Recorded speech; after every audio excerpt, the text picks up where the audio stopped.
Go, go, go, let's get it. I'm a trapping fanatic, that shit automatic, so I cannot turn it on or off. Bitches all on my dick, then she hop on my dick, I'm like, why you keep hopping on and off? Your bitch all on my dick, she be doing the most. I tell her, little bitch, she so extra. And my gun up on me, but not run up on me. Niggas, they wanna fight, they some wrestlers. This might surprise you all, but first, we'd actually start the story with the 7-year-old Naruto. In this story, Naruto's chakra control was worse than in the original, but something that changed in this story was that Naruto's personality. He was quiet and very hard to read. He didn't want any attention, nor did he want to be accepted. He just existed to be hated. So, for all the times that Naruto had failed in class, instead of teasing him, most of the other students tried to encourage him to do better. And Naruto actually quite liked this. But as we go to later in the day, during the sparring matches, Naruto would give up before even beginning, and Sasuke yells out at him, "Stand up and fight for once. Just fight me, Naruto." Iruka bends down to Naruto's height. "Just one time. Show me what you're capable of, Naruto. I know you can do it, so why not just show me?" Naruto looked at his teacher, sighing. "Okay, fine, but I really don't want to."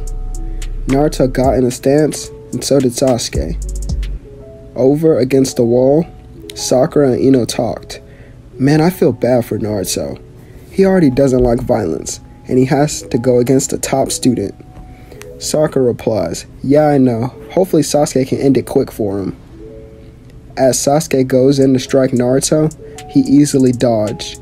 This shocked everyone, even Iruka. Sasuke kept trying to hit Naruto, but the blonde was very evasive. Naruto managed to dodge every attack from Sasuke, but then, when Sasuke went for a grab, Naruto spun around and kicked Sasuke's face, making him spin out of the ring and causing his nose to bleed. Naruto then began to cry, saying he's sorry, but Sasuke only threw sand in his face for being a sore loser. Naruto cried, running away to his apartment, as he then sat in darkness on the floor crying. Every time Naruto had hurt someone else at the academy, he felt great pain in himself. Naruto stayed on the floor and balled up for days, until lower third came to drop off money. "Hey Naruto, here's this month's rent and extra expenses." He turned to see Naruto in a ball. "What's wrong this time, Naruto?" Naruto stood up. "I hurt Sasuke." "Was it at the academy?" Hiruzen questioned. Naruto nodded. "It's okay, Naruto. It's part of a ninja's life to fight." Hiruzen put his hand on Naruto's shoulder and smiled, but Naruto flicked it off, looking up at Hiruzen with tears in his eyes. "Then I don't want to be a ninja anymore." Naruto ran out of the door, and it was nearing nighttime, so he dashed through alleyways to avoid sight and found the gate of the leaf. He wondered, could I really leave? No one's here. Without any more thought, Naruto took his opportunity, running through the gate while no one was looking. And he kept running. For some reason, Naruto wouldn't get tired. It's as if his breath was endless. And for a whole night and day, he ran until reaching a medium-sized house near a lake. Naruto, for some reason, stared off at the beautiful house that had sun ornaments on the outside and had stakes around it that had small flames. Naruto thought it was beautiful how they burned and didn't hurt anything. He smiled. For once in his life, Naruto smiled. A genuine smile of happiness at the sight of this home. Then, a family walked out of the home, surprising Naruto. A man was holding a sword with long hair, and behind him was his wife and daughter, who was around Naruto's age. "What do you want from here?" Naruto points at the ornaments. "They're so beautiful." "Oh, I'm sorry to disturb you. I'll be going now." Naruto would bow in respect, but as he turned, he heard the footsteps of people. He doesn't know how he heard it, but he did. And it feels like they were after him. Naruto would quickly turn back to the man who ordered Naruto to come in his direction. He hid the boy in a large pot, and this is when Leaf ninjas would appear as they came to the small house. Have you seen this boy? Showing them a picture of Naruto. The man with long hair smiled. Yes, actually. He was heading northeast. He passed here last night, in fact. They nodded and headed in that direction after thanking the man. You can come out. They're gone now. Naruto gets out of the pot, dusting himself off. Thank you for protecting me. The man looks down at Naruto. Why are you running away from your home? Naruto looks down, beginning to cry. They want me to hurt people, but I don't want to. I don't want to hurt anyone anymore. The man looks at the boy, as his wife then turns to him. Yoriichi, look at him. He's only one more mouth to feed. We can handle another child, can't we? The man we now know as Yoriichi turns to his wife. Yuta, this child has parents that probably miss him dear. We can't just take him from them. Naruto then pulls on the robes of Yoriichi, looking up at him. I actually don't have a family. They were killed when I was born, and no one's ever adopted me because everyone at my home hates me. I don't know why they want me back. They probably just want to use me. And this is where I'll take a slight pause. Even though Naruto wasn't the smartest, from him being quiet and always staying to himself, eventually he would figure out that there was something special about him. But he couldn't figure out what it was. He just knew that the leaf needed him. The family then stares at Naruto. Yoriichi finally says, Alright, but we'll have to change your name. How about Taiyo? Naruto smiles at this name. The little girl, who is about Naruto's age, grabs his hand. I'm Suki. Mama, Papa, can we go play? Yoriichi shakes his head no. First, I must do something about his hair. They're sure to discover him if they come back.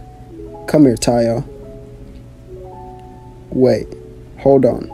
Before I keep going, from now on, Naruto in this story will be known as Taiyo. And the name means son. He is the son of Yoriichi and Yuta now. Taiyo then walks over. If you're going to live here, we need to change something about your appearance. Yoriichi then looks at his wife as she would take Taiyo to their bathroom, where she would then dye his hair black, like her own. After Taiyo comes out, he looks brand new, having black hair and his eyes being a brighter blue due to his happiness. Taiyo would then play in the yard with Suki until nighttime. Taiyo smiled as he played with this girl who would now be known as his sister. Taiyo would live with Yoriichi for months, and then one day, he woke up very early in the morning. He didn't know why he woke up, but it's like something called to him, and he heard a noise outside, so he ran out. The only thing he could see was the sun was rising, and as it did, Yoriichi was using his breath styles, lighting the torches that stood outside of their home. Taiyo watched every form in amazement. It was as if Yoriichi didn't need to breathe. The way that he did it was effortless, and it was so graceful. In fact, Naruto even shedded a tear at its beauty. Yoriichi stopped after the last form, turning to Taiyo.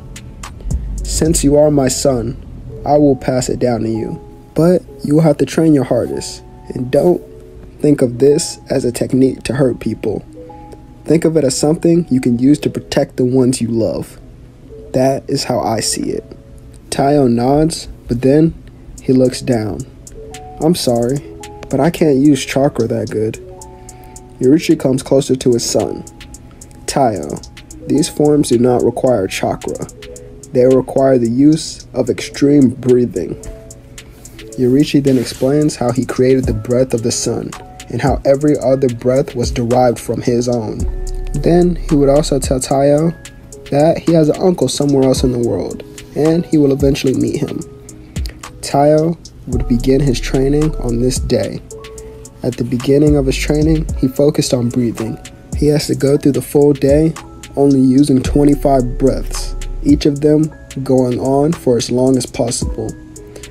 For some reason, this kind of came natural to him, like he was supposed to do it. He thought about it. Was this the thing that made me so special? Was I fated to do this? He just didn't know. Taiyo trained hard with the drive to protect his family.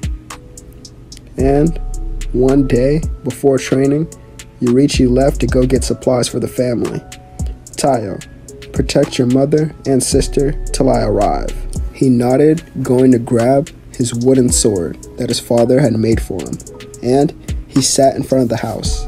As the sun set, Taiyo stayed in that position, but to his surprise, Yoriichi wasn't back yet, and a group of bandits then appeared.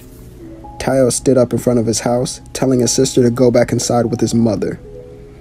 As the men walked up, Taiyo bowed. "What can I do for you all today?" One of them grabbed him by his shirt. "We're not here to talk." The men began to laugh, but the air around Taiyo became cold as he then gripped the blade and the man's hands, causing the skinny man to release him. Taiyo then put both his hands on the wooden blade, beginning to breathe in and out. "Mother, keep Suki inside and cover her eyes." Yuta did as her eldest son had told her to. The next actions taken by an 8-year-old could barely be seen. Even with a wooden blade, his strikes were deadly, managing to even cut through the skin of some of the men. And he knocked them all out. Taiyo then tied them up, and minutes later, his father would arrive. As then, he bowed to his father. "Welcome back home." Yoriichi put down the large basket that he was carrying on his back, and he walked to the unconscious men that were tied to trees. He put his fingers on his neck to check their pulse, and he saw that all of them were alive. He smiled back at his son. "Good job, Taiyo." The boy smiled, hugging his father, beginning to cry. "I was so scared, father. I didn't want to hurt them, but I had to protect our family, just like you said." He would comfort his son, as his wife and daughter would then run out, hugging them as well. Suki hugs her brother tight and wipes his tears. "You were so cool. You were all like, whoosh, kick, splash, all that. You're so cool, big brother." Taiyo smiled as his hair was rubbed by his mother. My, you're becoming more and more like your father every day, aren't you, Taiyo? Even your hair is grown out. How about we fix that a little?" She would then put Taiyo's hair in a small ponytail that resembled his father's. Taiyo smiled. "What will we do with them, father?" "My son, we must teach them a lesson so that they are never to come here again." Taiyo nodded, and when the bandits woke up, Taiyo and Yoriichi stood over them. Yoriichi put them all in a genjutsu where they saw themselves die from his blade in the most gruesome way. After this, they ran away, leaving money for the family so that they would not come find them. Yoriichi turned to Taiyo. "How many breaths did it take you to knock them all out?"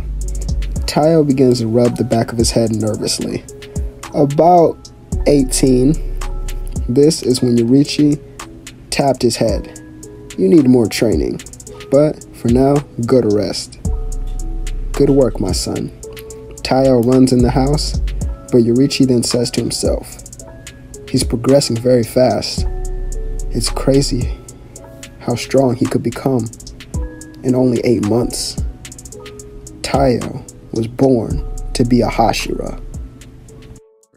Taiyo would keep his breathing training going for another 3 months until one day, while he was meditating underwater, a man appeared underwater with him. Taiyo stared off at the man who resembled his father. Taiyo, however, did not stop his training, and when he saw the sun begin to set from under the water, he swam to the top, taking a breath. Taiyo shook his black hair around and put it up in a ponytail. The strange man followed behind Taiyo, coming out of the water. The man then noticed his sun earrings. "So, you are my family. That's strange. I don't remember my brother having 2 kids. Tayo looked up at the man whose earrings were moons instead of suns. You're my uncle, aren't you? The man smirked while standing with grace. Yes, my name is Kokushibo. And you? My name is Tayo. I see. So my brother gave you the name of Sun. How interesting. Tayo then begins to walk away, but he noticed the man wasn't following him, so he turned back to his uncle. Aren't you coming too? And this is when Kokushibo falls over from exhaustion. And in a flash, Tayo speeds up to catch him. And when night falls, the torches are lit by Yoriichi as he sits and waits for his son to return in front of his house. His training should have been done by now. I wonder what is taking him so long. This is when he sees Tayo carrying his elder brother. Yoriichi runs forward, taking his brother into his home. Tayo would smile at his younger sister who was also outside. He's pretty heavy. His sister would laugh, and she heads inside to take care of him as well. Tayo would sit on the outside of the house, guarding his family while they took care of his uncle. As he sits there, he watches the torches burn gracefully. As he then stands up, he walks towards them as if something or the torches were calling him. They were asking him to perform all 13 forms, and his feet then began to move on their own as he goes through every sun-breathing form, 1 through 13. And they were done gracefully with Tayo's wooden sword, except no flames were produced. He only knows the basics for now, and when he finished, he bowed to the flames in respect as he hears clapping. His whole family stood behind him in amazement. Yoriichi walked to his son. How many breaths did it take you to do? The black-haired boy looked up at his father. Only 2. Yoriichi smiles while rubbing his hair. You're progressing faster and faster each day. Tayo smiles. Father, would it be okay if I became a samurai like you? Yoriichi hugged his son. You can choose whatever path you want to go down, but for that to happen, you'll have to pass the final selection test. Tayo will be confused, and this is when the 2 of them hear a voice from behind. So, younger brother, you haven't told him anything yet, have you? Kokushibo smiled at Tayo. Well, first you'll need a trial sword to actually take the test, so here, he says while tossing him a blade that he would catch. Don't worry, if it breaks, you'll be fine. At least I think so, unless that man appears here. Tayo nods, looking back up at his father. You have about 1 more month before you can actually join the samurais, cause that is when the test will be held. But even at your age, I think you'd be an amazing swordsman, my son, and that is because you care about people as much as I do. Tayo's eyes then light up with excitement as he runs in the house to tell his mother and sister that he will become a strong samurai. For the next month, Tayo undergoes even harder training than before. He had to be blindfolded on certain parts and rely on all his other senses. When him and his father occasionally sparred, his uncle would hit him with surprise attacks to throw him off his game. Tayo's breathing training also had increased. Then, at night, he had to practice all 13 forms of the sun, and his uncle would occasionally give him a separate teaching. But he did them over and over until he did each one perfectly. After the month's time is up, Tayo would smile as he heads north to the Samurai Foundation. But as he turns around to hug his sister Suki, he says, I'll be back, I promise. I'm gonna miss you, big brother. Tayo would wipe her tears. Then I'll be back faster so you don't have to miss me. Father, uncle, thank you for everything. Tayo would then hug his mother as she kisses him on his head, and then he leaves their home. Tayo would travel for days until reaching a beautiful land that will have bright flowers everywhere. As he then keeps walking, he accidentally bumps into a boy and his sister while looking at the amazing flowers. Oh, I'm sorry. I wasn't looking where I was going. Taiyo then bows his head, but the boy picks it up and then looks at him. Hi, my name is Tanjiro, and this is my little sister, Nezuko. We came to become samurai. Did you? Taiyo smiles. I did indeed. I also have a younger sister, and I came here to get stronger so that I can protect her. Tanjiro smiles. From this day forth then, we'll be friends, Taiyo, and we'll protect our sisters. Nezuko then hits Tanjiro on his head, saying, I'll protect you too. They all smile and laugh, and this is when a man in all white appears, and everyone would bow. Thank you all for coming to our event held once a year. I'll expect you all to do your best heading forth into the forest of beasts in danger. There should be a mountain, and that is your end goal. Once you reach the top, you'll become samurai. Good luck to all of you. I hope to see you there.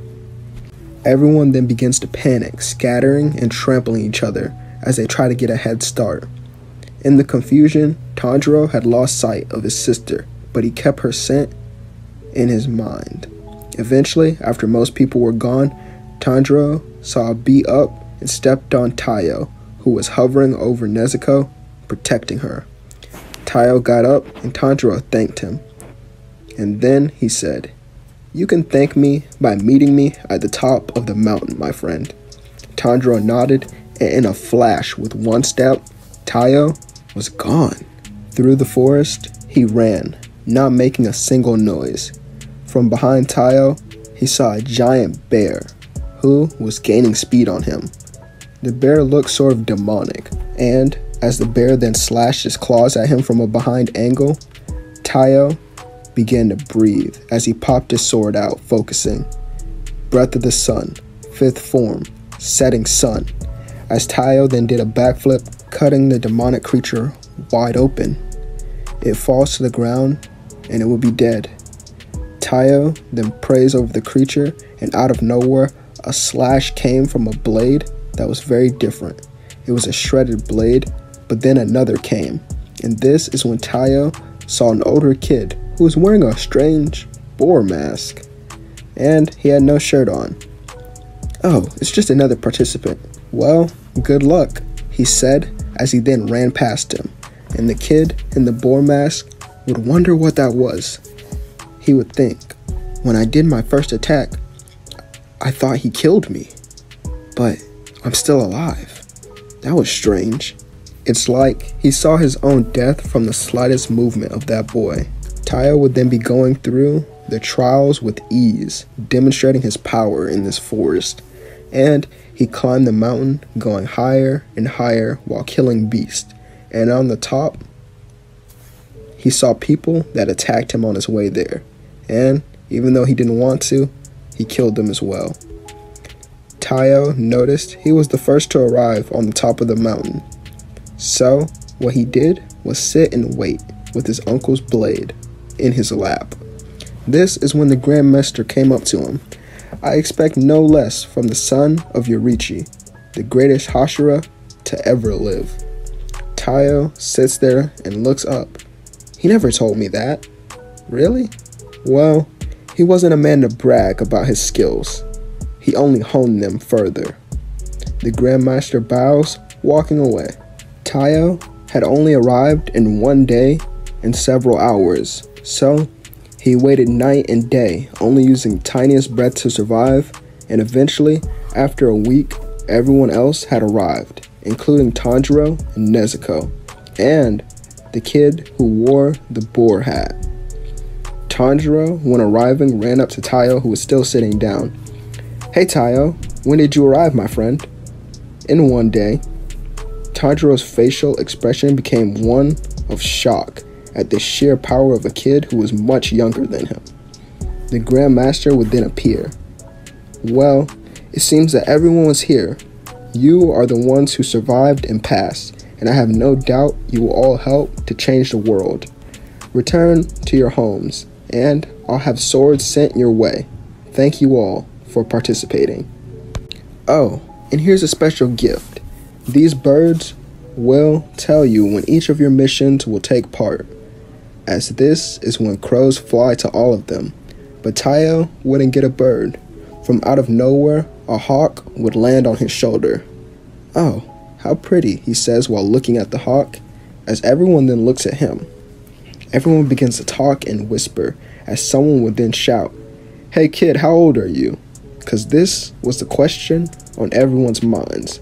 And Taiyo, still not being the smartest person, his heart would drop, as he then begins counting on his fingers, not being very good at math. As he then holds up 9 fingers, I think 8. Everyone would laugh, but then stare at him in shock. Tanjiro, who was sitting next to him, smiles. This number means 8, as he corrects his fingers. And that's amazing. You're so young, but so strong. From behind Taiyo was the Grandmaster. Do you mind showing off your breath styles to give an impression off on everyone here for me? It'll push them to become stronger. Taiyo nods and then steps into some free space, as he then performs all 13 forms perfectly. Everyone would clap, and then the kid from the forest who had worn the boar mask ran over to him. And then he slashed down at him, but the blades were caught, and only a slight bit of blood was drawn from Taiyo's hand, as he then said, "I'm sorry, I don't want to fight anymore." Taiyo gripped the sword, flipping the man over himself. Taiyo then began to pick up his things, as him and Tanjiro and Nezuko would walk, as they would eventually reach a river that would separate their paths. Taiyo then returns home and is greeted by his family. He returns the sword to his uncle. As they would sit down for dinner, his sister says, "I thought you got a bird."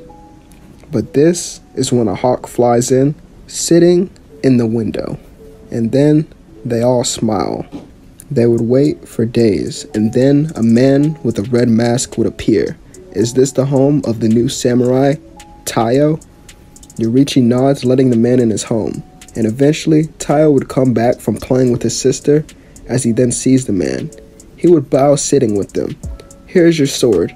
I worked night and day on it. Hearing how young you were, I had to make it a little bit shorter to fit your size. But don't worry, as you grow older, I'll eventually get you a new one. So please don't destroy this one." He hands Taiyo the sword, and as he pulls it out, he then stops, heading outside. Then he would pull out the blade as it becomes dark blue with a crimson red layer. Taiyo smiles as he says, "Breath of the Sun, 3rd form, bone-burning sun," as he spins around creating larger flames that disappeared into the air. Taiyo would bow to the man as he left, and after this, he would rest for days. Actually, not even that. He would rest for weeks until his hawk finally spoke to him. "Taiyo, the Grand Master requests that you travel to the Land of Stone to help out Tanjiro and Nezuko, who face a great evil." Taiyo gripped his blade, saying, "I'll be back," as they all smile as he ran out the door with no hesitation. The hawk guides him day and night until he finally reaches the place, and as Tanjiro was about to be struck down by the man, the attack was deflected by Taiyo, who said, "Breath of the Sun, 6th form, soaring flame haze." Taiyo would quickly notice after slashing at the man that there was no blood on his blade. "So it seems we are fighting a machine here. Nezuko, grab your brother and any others who were hurt and quickly retreat. I'll do this on my own." Nezuko would do as she's told, taking the civilians and Tanjiro away with the help of many other low-ranked samurai. Back at the fight with the puppeteer, who would show himself. "Well, it seems you are stronger than the rest, but I'll still win this." Taiyo gets in a different stance and then begins to breathe. Breath of the Sun, Dance of the Fire God. As many more puppets will fly towards Taiyo, he begins to spin around them, flames forming around his blade as he cut them and got closer to his opponent. "You'll never beat me, kid. Let me show you something you don't know. Earth style, mud wall jutsu." Taiyo would easily cut through the mud wall. Breath of the Sun, 8th form, sunflower lance, as Taiyo then pokes his sword through the throat of his opponent. But Still no blood came out. Taiyo then closed his eyes as he begins to dive deep into his own subconscious. Speaking to himself, he would say, "Father said that often, sometimes, your own eyes can be your worst enemy, so that is why I trained you to rely on your other senses." Taiyo kept his eyes closed, and then from underneath him, the real body appeared. Taiyo jumped into the sky, now blocking the sun, with a black silhouette of his body is all that could be seen. Breath of the sun, 10th form, sun chariot, as Taiyo then came crashing down in a wheel of flames, splitting the man in half.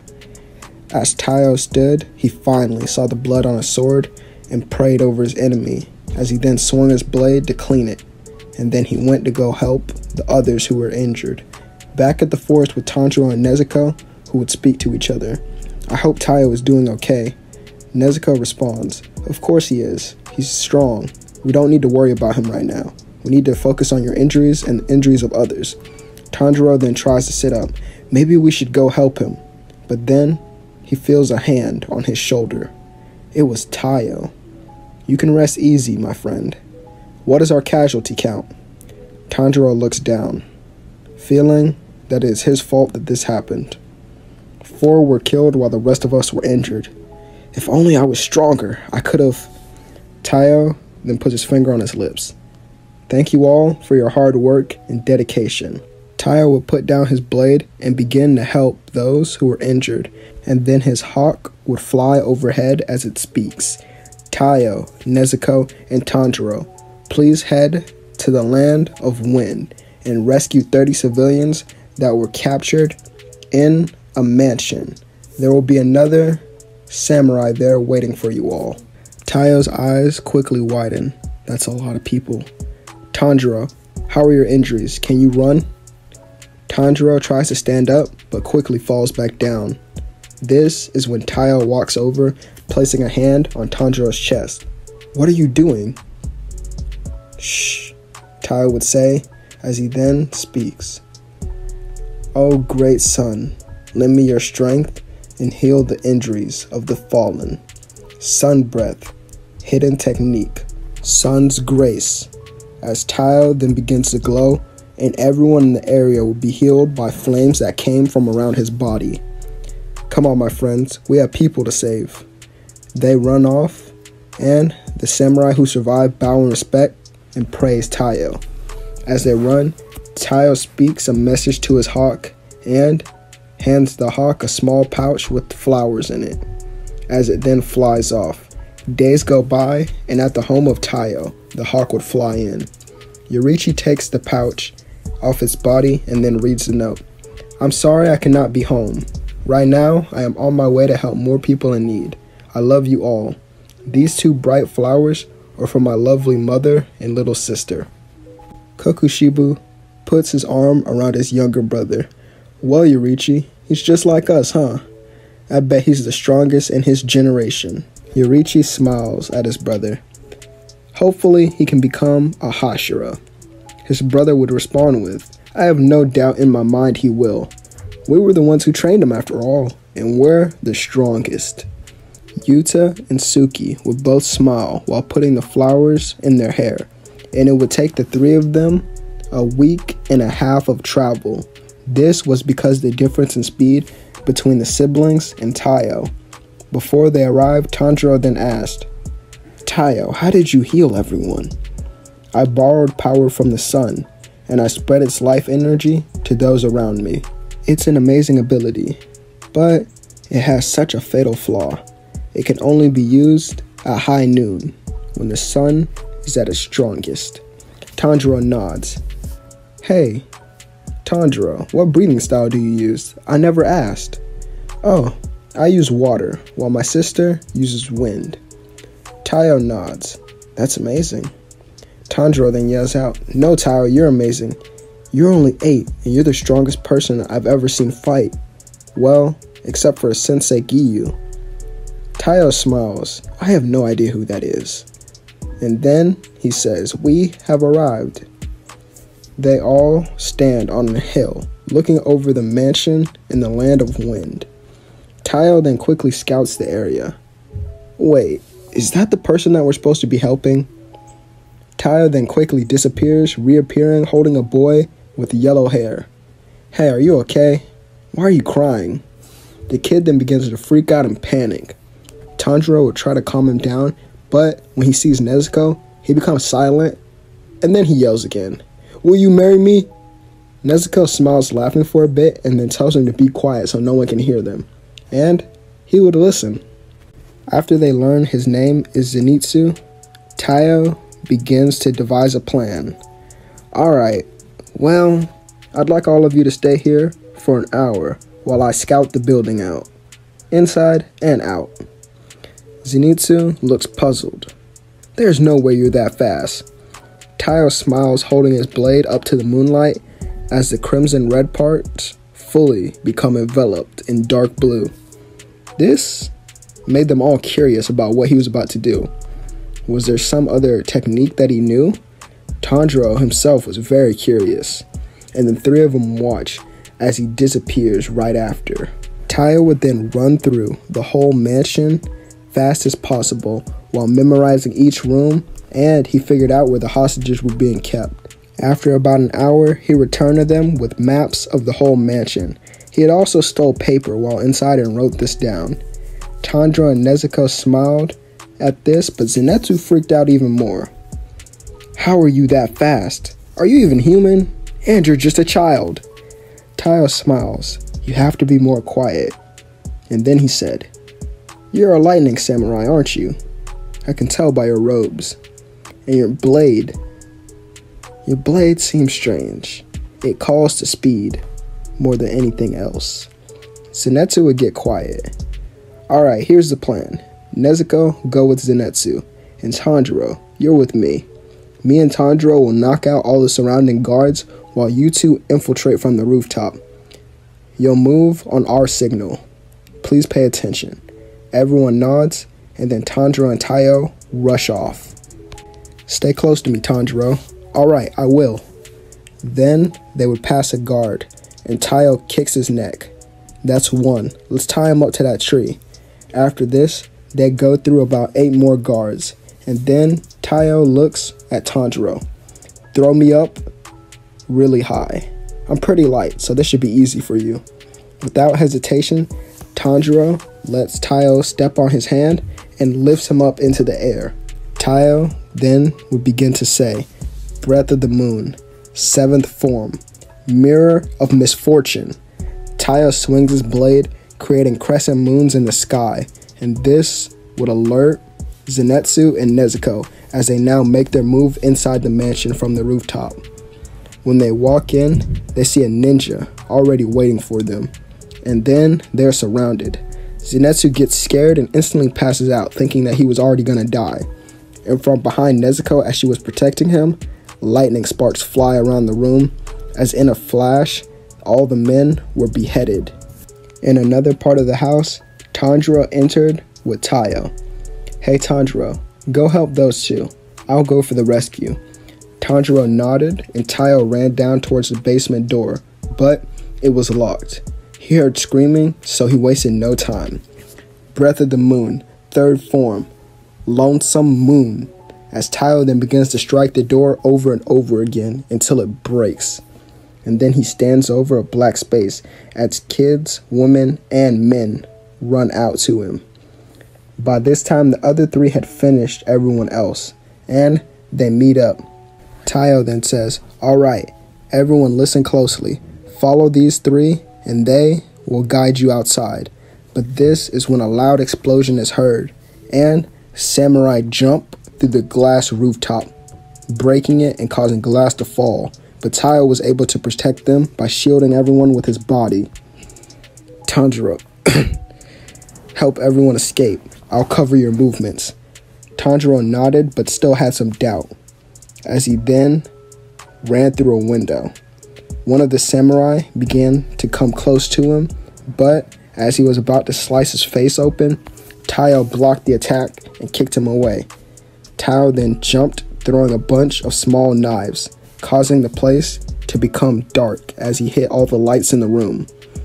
Breath of the Moon, Second form, Pearl Flowers Moon Gazing. Taiyo performs several crescent-shaped slashes that defend him from incoming attacks, sending a barrage of more crescent blades that cut through his opponents. He then flips onto the ceiling of the room, and the room will become hotter as he then begins to glow, and the crimson part of his blade shines through the darkness. Breath of the Sun, ninth form, Dragon Sun Halo Dance. Taiyo would unleash continuous, fast, and powerful sword attacks that seemingly take the form of a sun dragon, and it kills all the enemies that have remained. Another explosion is seen from far away that would destroy the house. Tanjiro then yells out, "Taiyo, no!" Tanjiro runs back, but as he gets closer, he sees Taiyo standing there in front of the exploding building, as his clothes were torn up and scorched. Taiyo then had blood all over him, and he begins to fall from exhaustion, but this is when he was caught by Tanjiro, who'd carried him back to the others. Everyone cheered Taiyo on, but his hawk would fly overhead once again. Nezuko gets scared, thinking that it was another mission, and when she told Zenitsu this, he began to freak out. But then everyone heard the hawk say, "Will Taiyo, Nezuko, Zenitsu, and Tanjiro report to the base of our organization?" Taiyo's hawk tells them all where to go, and after resting a couple days, they head off to the base of their samurai organization to meet with the Grand Master. Once arriving and pushing open the gate doors, they would notice the white ground. Taiyo enjoyed the color, but Zenitsu would freak out. "Why is everyone staring at us?" Nezuko would then touch his shoulder. "They're not really staring at us. They're mostly paying attention to him," pointing at Taiyo, who led the group, walking with not only divinity, but also grace. Taiyo walks around some more and finds some people. They were sitting down facing a building. Taiyo decided to sit behind them, and this will be when Tanjiro yelled out, "Hey, Sensei Giyu!" The black-haired teenager turned around, putting a finger to his lip and shushing his student. Tanjiro put his head down as Nezuko would rub his back to make him feel better. The Grand Master appeared before them and smiled. "My children who rank above many, the Hashira, and I see you four have made it as well. I thank you all for lending the people your strength in your last mission." The older kid with black hair and a snake then said, "Why have you summoned us all at one time, Grandmaster?" The man smiled. "Obanai, I appreciate you getting right to the point. There were actually two reasons I called all of you here. The age of samurai versus samurai is now upon us. In their last mission, Taiyo and his group were the first to go against these evil samurai, but they prevailed with no casualties. All the Hashira then turned back to them. They would look around as they would see Taiyo's dark blue and crimson blade." This is when the Grandmaster would also say, "I'd like all the Hashira to begin to take their missions more seriously than ever, because we never know when they might appear. Alright, now my second reason. Taiyo, would you please step up and introduce yourself fully?" Taiyo stands up, walking in front of everyone and facing them. He bows while also saying, "My name is Taiyo Sugikuni, son of Yoriichi Sugikuni, the Breath of Sun user, nephew of Kokushibo Sugikuni, the Breath of Moon user. They both trained me in the art of the sword to help people around the world." The Grandmaster gets down, putting his hand on Taiyo's shoulder. "Taiyo, they seem to be confused.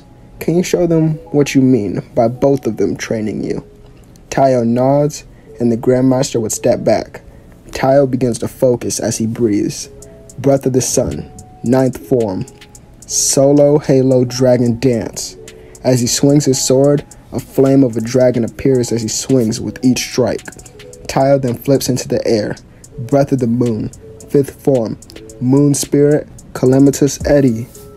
Taiyo swings his blade, making multiple curved slashes layered over one another, creating a rising vortex of his sword slashes and crescent moon blades.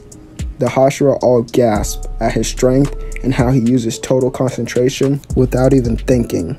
Taiyo then looks at them, as they would then begin to clap, and the Grandmaster would say, "Taiyo, I know you haven't been with us very long, but I would like you to become a Hashira." Everyone then gets quiet, as Taiyo would accept. "Good. From this day forth, you will be known as Taiyo, the Sun and Moon Pillar. Please take this letter back home to your family." Taiyo would bow and then takes the letter, running off with it, as his hawk would then follow him. Once he is gone, the Grandmaster would explain how he wants Tanjiro, Nezuko, and Zenitsu to learn total concentration here at the organization. Back with Taiyo, without having people to slow him down and only having a small amount of people to help on the way, he made it home in 5 days. Taiyo arrived as the sun would begin to come up, and as he gets closer to his home, he sees his father performing the dance like he always does in front of their house. He watched with so much amazement, just as he had when he was little. Once he was finished, he walked up to his father. "How have you been, my son?" Taiyo smiles. "I've been doing great. Taiyo would turn around as he begins to get red and nervous from his father's overwhelming presence, and he knows how much this means to his father. "Can I just tell everyone at dinner instead?" His father smiled. "You never were good at expressing yourself. Come on, your mother just cooked a fine meal." They would all sit down, and Taiyo would notice that his uncle isn't there anymore. They tell him that his uncle went to go make a family of his own, and Yoriichi would tell him it's about time he did that. Taiyo shrugs this off as he pulls out a piece of paper. "Father, could you read this out loud?" His father opened the scroll, reading it. "Dear Yoriichi, my old friend, I hope you have been doing very well, and to cut to the chase, your son Taiyo has been promoted to the rank known as Hashira, and he will now be known as Taiyo, the Sun and Moon Pillar." His father would look up at him with tears beginning to swell in his eyes. "You'll literally only be 9 in a couple days, and you've already become a Hashira." Yoriichi brings his son in close for a hug, as Yuta and Suki would join him as well. That night, Taiyo slept great, and in the morning, he performed the dance with his father, and then he stayed home to protect the family, as Yoriichi went into town to gather more supplies. Taiyo would play with his sister Yuta, as he hasn't in so many months. To be frank, he was quite jealous of the relationship that Tanjiro and Nezuko had, but he'd never want his sister to become a samurai and put her life on the line. He thought that it was his job and his job alone for the family. As they began to keep playing, their mother called Yuta in for a snack, and as they ate fruit, Taiyo would say, "Have you and father ever thought about getting a bigger house or moving to a safer location?" Yuta would pause before eating. "Your father did it one time. He did talk to me about moving closer towards the Grand Master and the base of the samurai, but that was in the past." Taiyo nods as she then says, "Why do you ask?" "Mother, there are evil samurai in the world now, and they turned on the people and used their powers destructively." They pause as they hear a voice outside. Taiyo is the first to run out holding his sword, but he is greeted by men in masks and armor that was foreign. Now, I'll actually explain what's been going on in the Leaf. Since Naruto had run away, that was their biggest asset, and if word had got out that they didn't have the Nine Tails anymore, the Leaf could be under attack, and they needed as much strength as they can. So, what they did was spread the Uchiha clan around every part of the Leaf so that they could not cope with each other and form a coup d'etat. This was the reason that many of the Uchiha members were still alive, including Itachi and Shisui. "Hello there. I'd like to ask if you've seen this man." And this is when the small boy held up a picture of Yoriichi. Taiyo went to grip his sword, but remained calm. "No, I haven't. Why do you ask?" The smaller black-haired boy jumps forward. "You're lying." Taiyo, on instinct, moved. Breath of the Sun, fifth form, setting sun, doing a backflip while cutting his mask off, revealing who we knew as Itachi Uchiha. Anbu then surround him. Suki yells out, "Leave my brother alone." Some Anbu then run for the house. No you don't." Breath of the Sun, Parhelion Rainbow. Taiyo then perform high speeds and twist with strikes, thus creating after image used mostly to evade attacks from Itachi and Kakashi. The after image worked most effectively on enemies with good vision, such as these two who had possessed the Sharingan. Taiyo cut through 5 Anbu standing in front of his house. "I will not let you harm my family." Itachi, for a split second, sees himself in Taiyo, but he quickly shakes this off as Kakashi and him rush forward, and Kakashi would begin to use a lightning blade, attempting to pierce the chest of the little girl. But Taiyo grips his sword tight. Breath of the Moon, first form, Dark Moon. Taiyo cuts Kakashi's chest, causing him to stop the attack. And this would be when from the tree, Yoriichi jumped down with a big basket. He looks at his son, who was covered in blood that did not belong to him. And Yoriichi would notice that his son was covered in a face that he wasn't used to seeing. His expression was that of anger. Pure hate for the people who just tried to attack his home. Yoriichi then graces the head of Taiyo. "Calm down and think. Follow my lead and we will prevail." Taiyo smiled. "Of course, father," and this would calm him down. Kakashi jumped back to Itachi. "We need to retreat." Itachi would tell him no, but this is when the two felt an overwhelming strength of father and son. As the two walked closer to them, hands on their blades, they both then began to get lower in perfect sync with one another. Yoriichi spoke. "This is your last chance. Why are you here?" Kakashi quickly picks up the paper and holds it. "To capture this man, but we know now that it isn't you." Yoriichi looked closer, and it was his elder brother. The father and son watch as the ninja drop all their weapons and mask. Walking forward, Kakashi would then say, "You mind if we have a little chat?" Now, after the conversation the ninja had with the family of samurai, both ninja bow in respect and apologize for attacking them. Taiyo would look at Itachi. His eyes pierced Itachi's heart and soul. And then his gaze went to Kakashi. Taiyo got up, grabbing the hand that Kakashi almost killed his sister with. "How many people have you killed with this hand?" Kakashi would then get flashbacks to Ren and many other ninjas that had families who he had killed. And then he began to cry. This is when Taiyo looked down on Kakashi as he sat.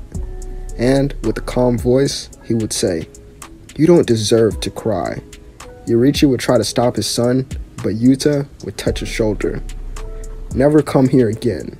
Use your amazing talents to help people rather than to kill them." Taiyo would then turn to that of Itachi. "As for you, you need to stop fighting battles that you cannot win. It is okay to retreat." Itachi then gripped the kunai under the table. "What are you?" And this is when he felt the sword of Taiyo pressed against his throat. In an instant, the boy had moved that fast. "See what I mean? And I will never forgive you for putting my family's life in danger. So leave." The two ninja get up and they would leave. Yoriichi would then say, "So it seems my elder brother was lying about starting a family. He's actually turned to the wrong side. I never thought that would actually happen." Taiyo looks down in disappointment. "Father, I alone will slay him." Yoriichi was surprised by how quickly his son had adapted to this situation, but he would thank his son. After this, the family gathers their things and actually moves. Yoriichi doesn't want his brother Kokushibo to attack his home, especially when it's only his wife and daughter. the Leaf Ninja will report to Lord Third about the mistake that they had made, and they begin their hunt for Kokushibo. Far away though, on top of a strange snowy mountain, Kokushibo and many others were gathered bowing to a man on a throne. Well then, looks like as time goes on, we can't move. So, I think it'd be rude not to give them a fighting chance. The man turns to one of his samurai. Upper Moon 11 Rui, go cause havoc for me with your family. In an instant, he left, heading to a forest. Back with Taio's family, they would then arrive at the base of their organization. Many will bow in respect to Yoriichi and Taio. Yuta was sleeping on his back. As he then walked, he still enjoyed the white flowers that were on the ground. Eventually, they would reach a home that was once Yoriichi's. And as they settled their things to unpack, Yuta looked at her son. Go find your friends. We'll finish up here. Taio hugged his mom, and then he headed off. He dashed across the giant area trying to find Tanjiro, but what he heard was the voice of Zenitsu screaming. Once he slid open the door, Tanjiro and Nezuko ran at him, hugging him. Hey guys, I missed you too. How's the training coming? Both of them smile while telling them that they can use total concentration up to 2 minutes now. Taio smiled. I'm glad you're safe, but starting today, I will oversee everyone's training. They all will be in shock, and the next day, Taio does the sun dance, and many would watch. This is when they see Yoriichi, who was watching as well. Tanjiro watches it so close because he was truly amazed. He's amazing, isn't he? Tanjiro looks up to see Yoriichi. Yes, he's so strong and graceful. He never stops to amaze me in battle, even at my darkest moments. Yoriichi smiles, but he notices Tanjiro has a set of sun earrings as well. So, you must be related to my old friend. Do you know a man named Tanjiro? Tanjiro and Nezuko's eyes widen, as they both would say, that's our father. Yoriichi smiles. Out of many people I know, I would put your father at third for total concentration. Taio would finish the dance as he sees his father talking to his friends. He ran over and bowed to his father, who tapped his head. You still need more work, but you are getting better. Taio smiled. Of course, father. Alright, all the samurai here, grab your swords and follow me. Taio takes them all to a forest that was very dark, even during the day. Alright, now the goal for this training is for you to use all your other senses to block my attacks and land attacks on me. Once you complete this training, you can move on to training with my father. Everyone shouts in excitement at the chance to train with two Hashira. Tanjiro steps up first, and when he does, Taio drops his weapon. As soon as Tanjiro's guard would be lowered because of this, he was kicked in his stomach. Taio then turns back to them. If you guys actually manage to land hits on me, I'll just let you pass. Don't worry, I'll be using this wooden sword against your blades, for safety reasons. This is when everyone rushes at Taio, but he smirks as Tanjiro would yell out no, as he and Nezuko watch as Taio uses the 11th form to create what seemed like clones of himself because of how fast he was moving, and he knocks all 17 other participants down. Zenitsu stood shaking his head as Taio would walk towards him. Once they were super close, Taio smiled, boo, and then Zenitsu passed out from shock. Taio then turned back to everyone. Now, everyone watched Zenitsu as he enters his true form that is very useful in battle. From behind Taio was a giant burst of lightning. Alright, everyone please pay close attention to this fight. Breath of the Sun, second form, Azure Heaven. Taio slices in a 360 direction, but Zenitsu blocked and flipped over him, going for another slash. But the blade was grabbed by Taio, whose hand was covered in flames. Zenitsu calmed down, and he looked up at Taio as he fell. Breath of the Sun, secret technique, hands of flames. Taio dropped the blade and everyone there watched in amazement. Everyone here has something that makes them special. My job is to help you harness that before moving on.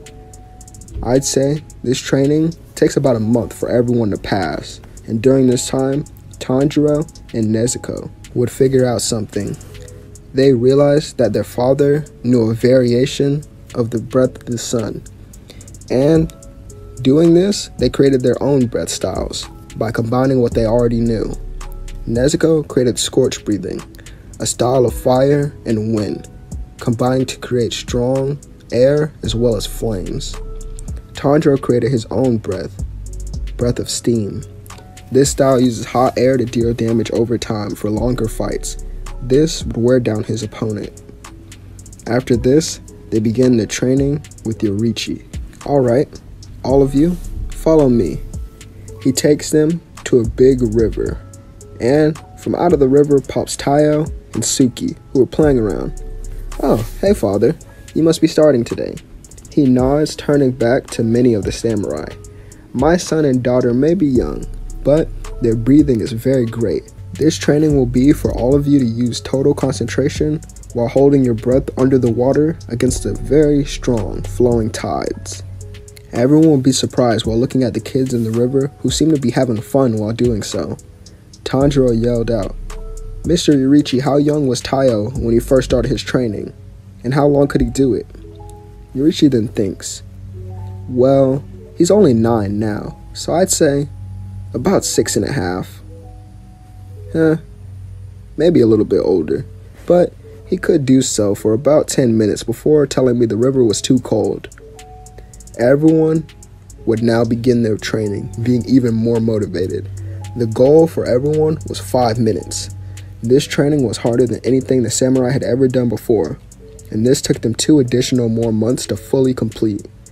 And then all of them weren't even done. Only our main protagonists had completed their training. One day while relaxing with his mother and sister picking flowers, Taiyo's hawk flew down. Taiyo would then pet his bird.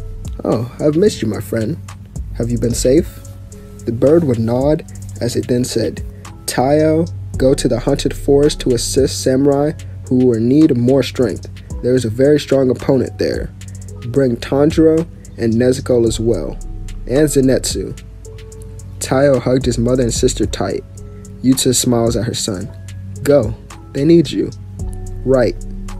Taiyo runs and grabs his friends, as they would then leave the organization, heading out into the world once again, with Taiyo and his friends heading to a haunted forest to help those in need. After a week of travel, they would arrive. Zenitsu would yell out, No, I don't want to go in. That looks scary and dangerous." Taiyo smiles. "I'm going in to go save everyone." He puts his hand on the hilt of his blade and dashed off. Tanjiro and Nezuko run trying to keep up. Instinctively, Zenitsu didn't want to be alone, so he followed them as well. Taiyo, from a distance, would see many samurai hung up by strange webs and threads. Breath of the Sun, 9th form, Solo Halo Dragon Dance. As his blade is pulled, flames that create a dragon swarm around his movements as he cuts everyone down from the webs. And this is when a giant man, looking like a cyclops, appears before Taiyo. Taiyo, however, would not back down, stepping as close as possible as they would make eye contact. The other 3 would then arrive, and Zenitsu screams out while pointing, "Taiyo, what is that thing?" In an instant, the large beast vanished, trying to attack the injured, but his arms will be cut off. "I will save everyone. That is my job as a Hashira. Don't worry, I am here." The beast kicks Taiyo into a tree. As he goes flying, he would then change his movements mid-air to land his feet on the tree and push off back to his opponent. Breath of the Sun, 2nd form, Azure Slash. Nezuko looks at Tanjiro and Zenitsu. "We need to split up to save more people." Zenitsu would shake his head no, but they do so anyway as they would head off. Taiyo then looks at the injured. "If you run from this direction towards the south, by the time you arrive, there should be a medical camp that is set up. I'm sorry I cannot guide you myself. but I will pray to the sun that you all arrive safely. Far away, as Tanjiro runs through cutting people down from the spiderwebs, he sees a strange person who is wearing a boar mask. Well, he still looks human to me. Once Tanjiro cuts him down, the strange kid would kick him and then run off yelling he will win the next battle. With Nezuko, we see her fight begin a little different. She was surrounded by samurai who were controlled by the strings. Who did this to you all? One would try to speak, but then his neck was snapped. She quickly remembered her training. Breath of Scorch, third form, roaring flames. She swings her blade around and the flames create a tornado and they send wind in every direction. That would cut many of the trees down as well as the threads that were holding the people. After this, Nezuko located the target, which was a woman with white hair. Nezuko wasted no time rushing at her. Breath of the Scorch, fifth form, flame barrage. Over and over, Nezuko landed cut after cut with grace, finally slicing the woman's body in half. And we can now go to Zenitsu, who is running around and will come face to face with spiders. He begins to run from them, screaming, "No, no, get away, I don't wanna." And then he was cut off in his sentence because he ran into a tree. As the spiders get closer and closer to the unconscious Zenitsu, lightning sparks and they were blown away. Zenitsu was now in his awakened state, and with this power, he demolished his opponent quickly, in a flash. But after finishing, he falls back to his regular state, not yet controlling this power. We finally then see Tanjiro, who is facing the leader, and even though these deadly threads were strong and his sword skills were great, Tanjiro had the advantage after slicing his arm. But after he did so, someone else had appeared. Tanjiro was shocked as a man stood with moon earrings. It must be him. Tanjiro gripped his blade, sort of shaking in fear, but he prepared himself. Suddenly though, someone used his shoulder to bounce off of and attack Kokushibo, and this was no one other than Inosuke. But Kokushibo was ready, and he was too fast, easily dodging every attack and cutting Inosuke across his chest. Tanjiro would then catch him, and then he looks back up at Kokushibo, who had killed the white-haired siblings without hesitation. You both were very useless. And as for you, he turns his gaze to Tanjiro, and he notices the earrings. You must be that man's son. Well, let me repay you for the last time. Kokushibo runs at Tanjiro, who had his eyes closed, protecting Inosuke. Breath of the Moon, first form, Evening Palace. But as the attack goes to hit Tanjiro, it was blocked by no one other than Taiyo, who would be saying, Breath of the Sun, first form, Waltz. Taiyo kicked his uncle away, guarding Tanjiro. How is he, Tanjiro? His friend looks up. Not so good. He's losing a lot of blood and fast. This will be when Taiyo throws off his cloak and he would tie it around Inosuke. This should help for now, but you should take him and meet up with the others. I'll catch up with you soon. Tanjiro runs off carrying Inosuke, but this is when Kokushibo appeared right in front of them. Not so fast. Quickly, Taiyo blocked the strike for Tanjiro, but he was also struck in his side, causing him to bleed. Well, now it seems I didn't teach you enough. Taiyo then gripped his blade. Tanjiro, run out of here. And I'm not here to talk with you. I have something to do. Breath of the Sun, 13th form. Taiyo then began using every form as he evaded the Breath of the Moon from his uncle. In an instant, he was landing cuts on his uncle over and over. Taiyo was in his element. You could say it was his prime. But even though he was so great, even great enough to become a Hashira at such a young age, there was always one thing that would be holding him back in life. And that was the thing that kept him from reaching the level of his masters. He could only train his young body so far. And on his next strike, as he was about to end the battle, every part and his body cramped up as it would pause, and then he would be slashed across his chest. Taiyo fell to the ground and closed his eyes, seeing as how much blood he was losing. But for those who actually know who Taiyo is and who've kept up with the story, well, Taiyo's story would end here. But Taiyo also used to be known as Naruto Uzumaki. And Naruto Uzumaki had a great power sealed inside of him. Taiyo wakes up in water, looking at the nine-tailed fox. Well, brat, looks like you finally arrived, and at the worst timing as usual. You're about to die. Taiyo stared at the orange fox. Are you the sun god? Kurama shouts, you fool, I am the nine-tailed fox. And, seeing as you're about to die, I'll help you out since you're not a part of that village. Kurama gives Taiyo some of his chakra, and then on the outside, as Kokoshibo began to walk away, he felt something, as he had tears in his eyes. He felt regret, but in an instant, it sort of changed to fear, as he feels an overwhelming pressure. It was like something was right on his back, and that something wanted his blood. He turned around, seeing Taiyo, who arose, now having an orange aura resembling the sun. Let's finish this. Taiyo closed his eyes, as even his pupils would disappear, as they were pure white. Breath of the sun, 14th form. There's no way. Could he have really created a 14th form? Nine-tailed blaze. Taiyo moves his blade so fast, making it seem as if he has 9 total blades. This attack strikes his opponent in 8 different spots, leaving very deep cuts in his body. The flames from this form also burn longer than the others, because of him borrowing the power from the Nine Tails. Kokoshibo couldn't move or predict where each strike was coming from, and this led to Taiyo landing every hit. As they both stood standing, as Taiyo backed away, he noticed that it was becoming noon. They were fighting all night, so he put his blade back on his lower back. We'll finish this another time, uncle. Taiyo ran off and Kokoshibo retreated, injured, wondering what that power was. How could the boy come back to life? I was sure I killed him. Even as Taiyo ran, he questioned himself.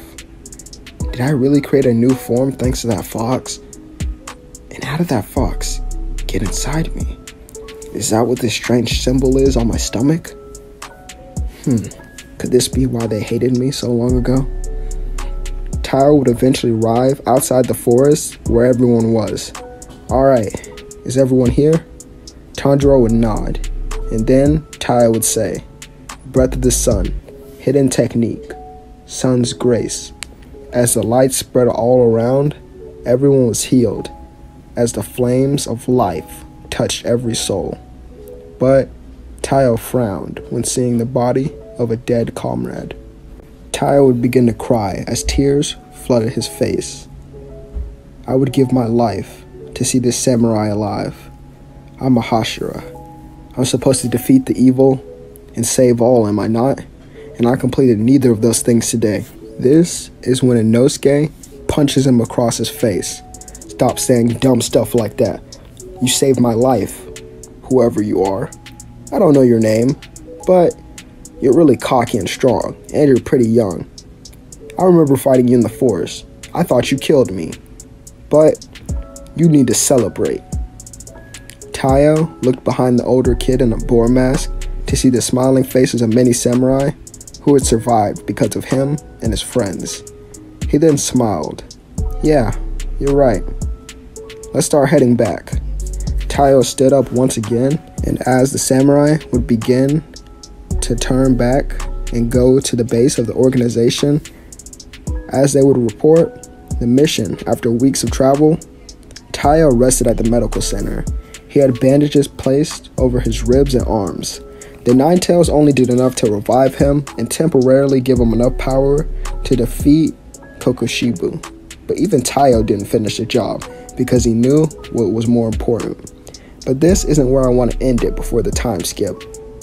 I'd rather end it here, far away in the snowy mountains, As a samurai bowed to a figure on a throne, the man stood up, and he saw people who had entered, who were wearing black and red cloaks. During this time, none of the evil samurai from their organization made a move or an attack. This was strange. So while the samurai were training and protecting, they were also waiting. We now go to the day of a Hashira meeting. Not all the Hashira were there. The only ones who were there so far were Giyu and Rengoku. During the time skip, Taiyo's friends were given the rank of those who were right under Hashira, but they were not quite there yet. While they waited, Taiyo then appeared. As he sat down, he looked around for his father, who should have been sitting next to the master of the organization, but he couldn't find him. This is when Rengoku whispered, "Your father went with the rest of your family to gather supplies down the mountain." Taiyo nodded a sigh of relief. The master then walked out further into the light so that everyone could now see him. This is when Rengoku and all the other people that were there stood up. After this, Rengoku and Taiyo were the first to make a move, protecting the leader of their organization from two evil samurai. Taiyo, however, didn't have his blade, so he had covered his hands in flames to protect himself and to block the incoming attack. He then broke the blade from the samurai. Inosuke was hit by a kunai in his shoulder with a tag on it. Tanjiro grabbed that kunai and threw it up in the air, seeing an explosion happen. This is when on all the buildings they were surrounded. Taiyo smiled, hearing a familiar voice coming from down the mountain. Taiyo heard the scream of his blacksmith, who threw his new sword. Taiyo grabbed it, and then his blacksmith poofed, revealing he was a clone. Taiyo smiled, yelling out, "Listen to me. We may not have all the Hashira here.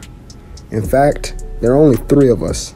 But those who are here, lend me your strength and fight with me till the end." Everyone yells out, and Taiyo holds his new blade in the sun as it turns completely black. Good. That means this one can withstand this technique. Rengoku. Right. The fire and sun Hashira then stood together. But they quickly noticed a man in the sky. "Everyone, come to us." As everyone stood back to back, Rengoku and Taiyo began to breathe. As the Diva Path launches an attack, Taiyo and Rengoku simultaneously created a flame tornado that was large and hot. It was not only able to block the attack, but burn the Diva Path to nothing.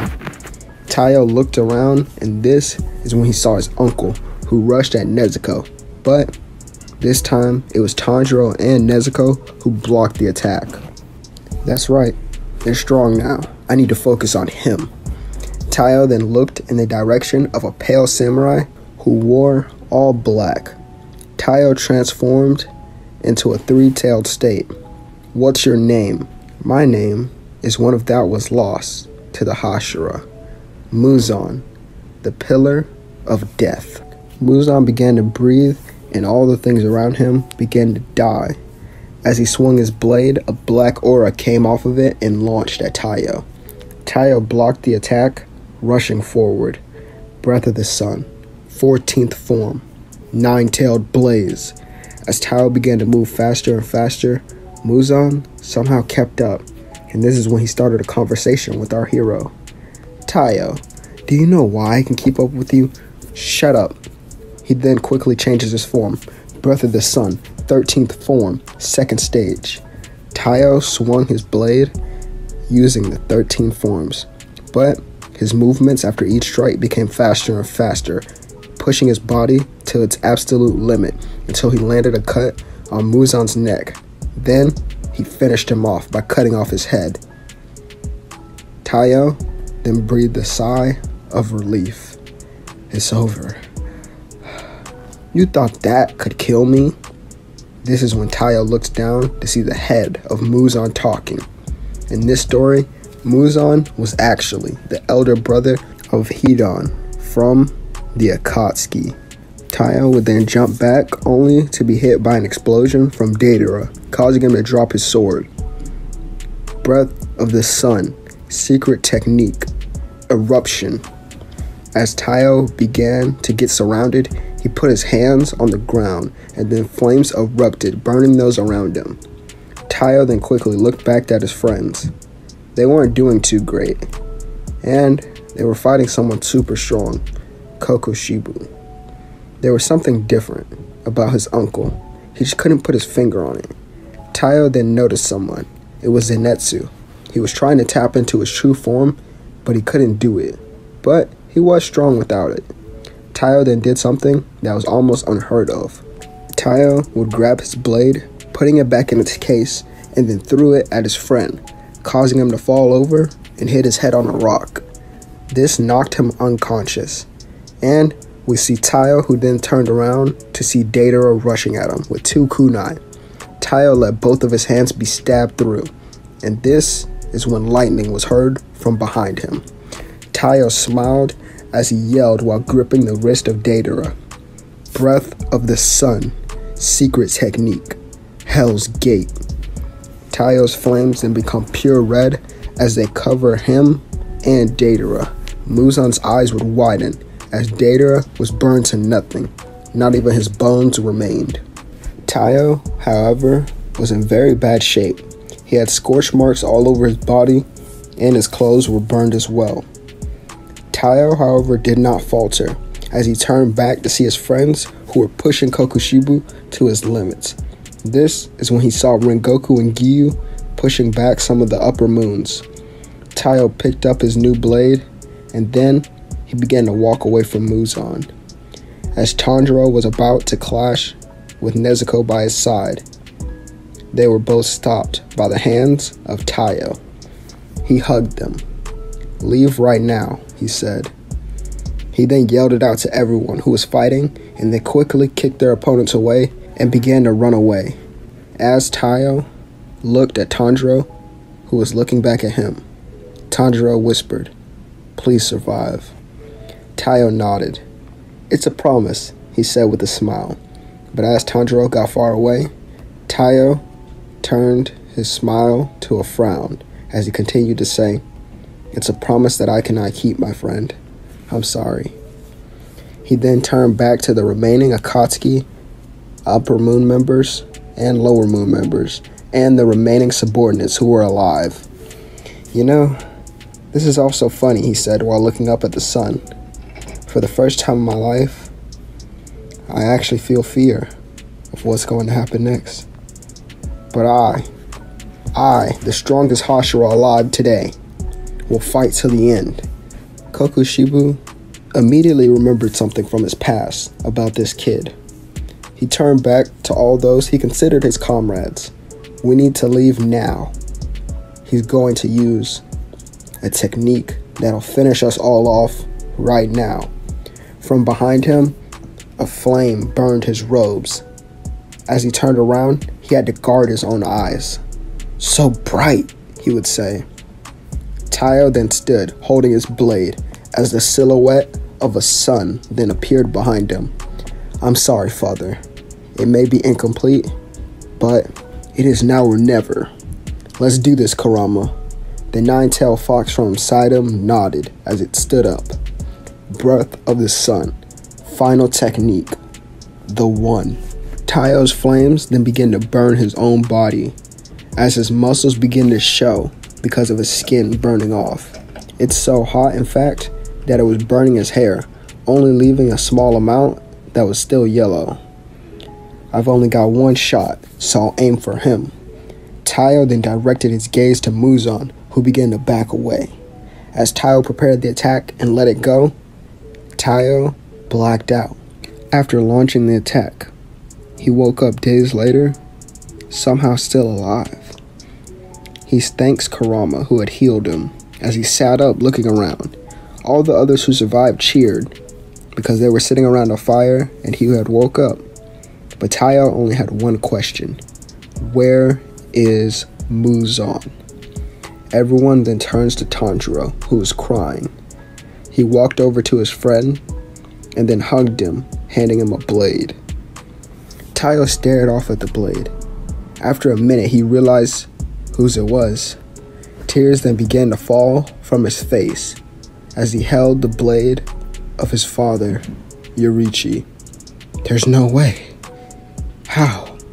How could this happen? Taiyo then touched his head as memories began to flood in. It then began to hurt. At that moment, Taiyo dove deep into his memory as he began to walk away from everyone else. Now, everything I'm about to say is Taiyo's flashback. He remembers that he launched the attack and someone hit his neck.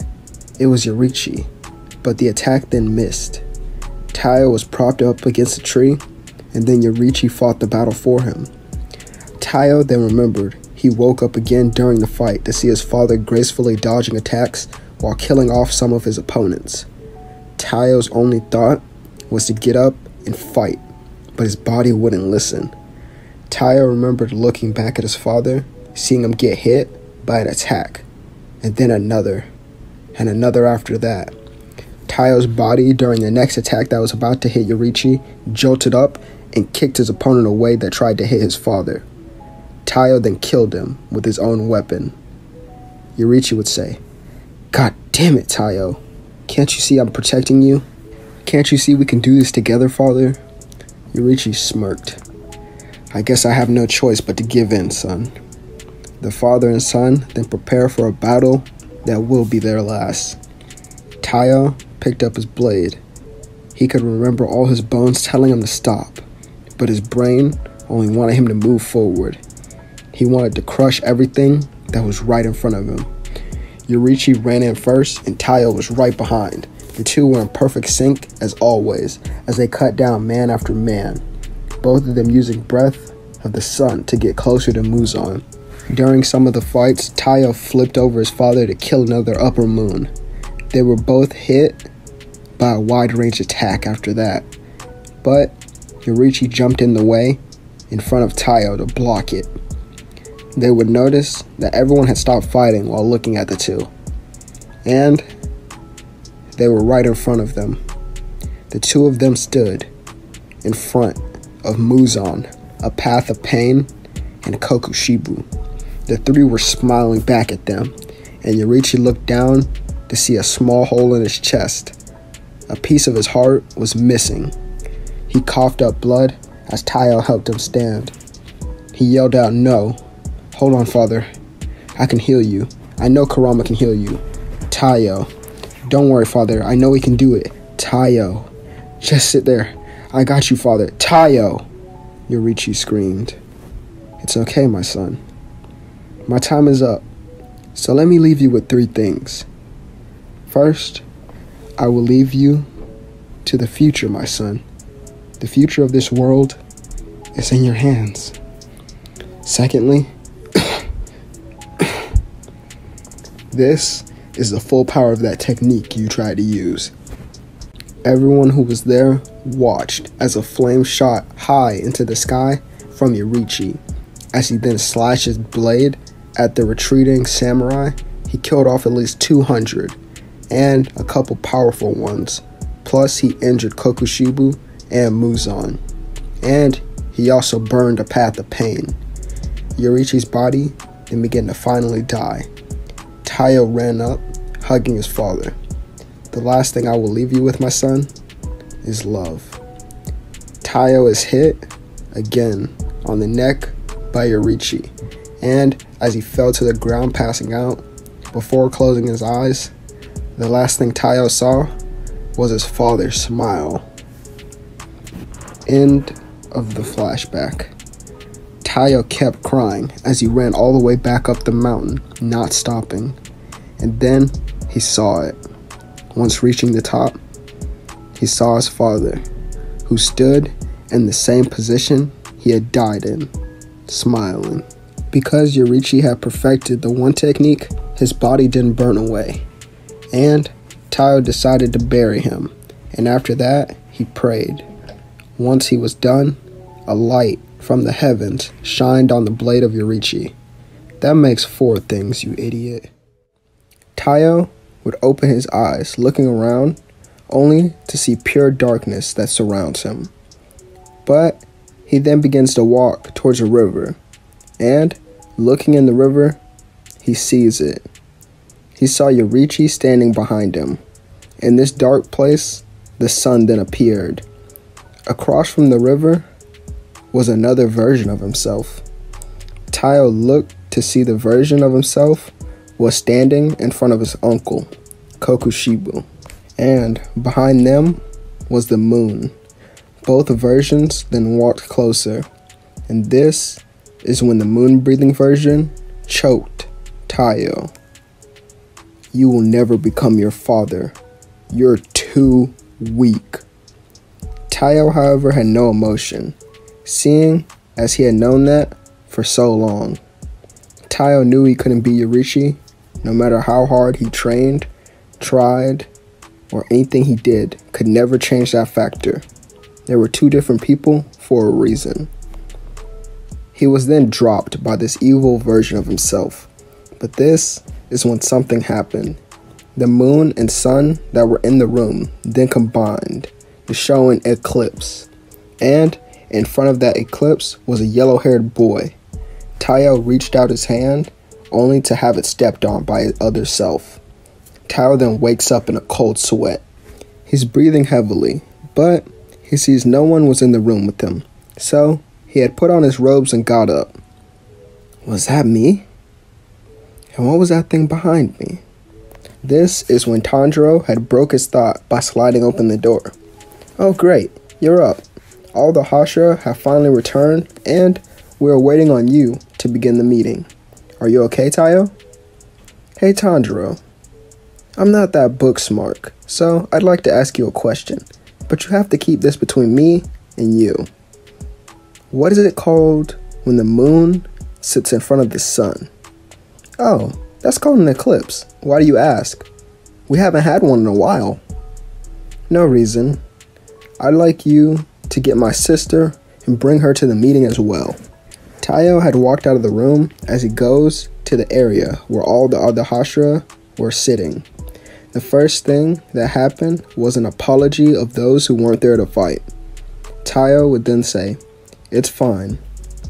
My father used to say, life is strange, so don't expect everything to go as planned." Giyu would be the first to ask, "What should we do now? We don't have a base, we barely have a leader, and we don't even have a real plan." "Hey Giyu, here you go." Taiyo then throws him a scroll. After reading it, Giyu smiles. "Gather everyone. We will prepare to move to the land of waves and rebuild there." This would be when Suki appeared. "You summoned me, brother?" "Yeah, I did." Taiyo then put his arms around his younger sister. "Starting tomorrow, I'll begin your real training on the breath of the sun. You hear that, everyone? I no longer will use that ability. Seeing as you are actually the blood of Yoriichi, I think it would be best if it was truly passed down to you." Suki hugged her brother, smiling. "I already know the breath of the sun. Father trained me while you were gone." Suki then remembered on that day. We now can begin a flashback. The day that Taiyo left to take the test to become a samurai, Yoriichi took his daughter to the river. "Hey Suki, what do you think about your big brother Taiyo?" "Oh, well, he's not very good at anything, but he's super kind and loving. Plus, I think he's strong." "That's good, Suki. Please listen. One day, I know Taiyo will give up on the breath of his sun and seek his own way. And when this day comes, I want you to be ready. So, I'll start your secret training today." End of flashback. Suki then shows off her orange and red blade. "I'm beyond ready, brother. I should have known."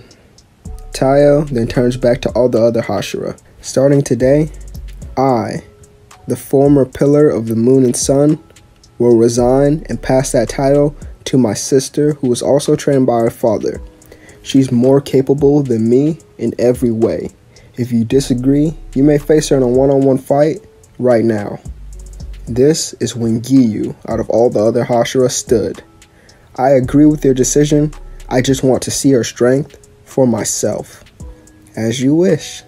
The battle then begins, but Giyu was caught off guard by the speed of Suki.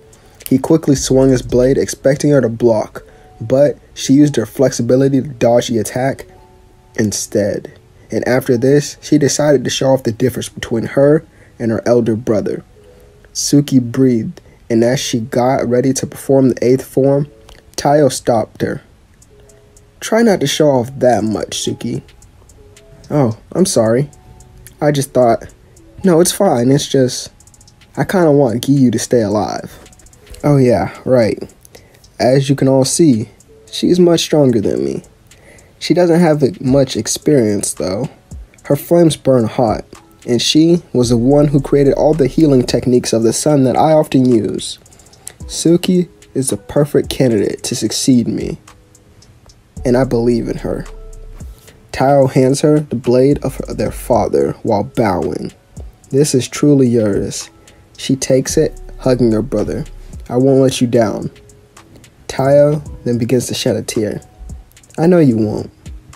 We then can do a time skip of about 2 weeks, and during this time, the Hashira set up their secret base in the Land of Waves, and they got rid of Gato's men, Zabuza, and Haku.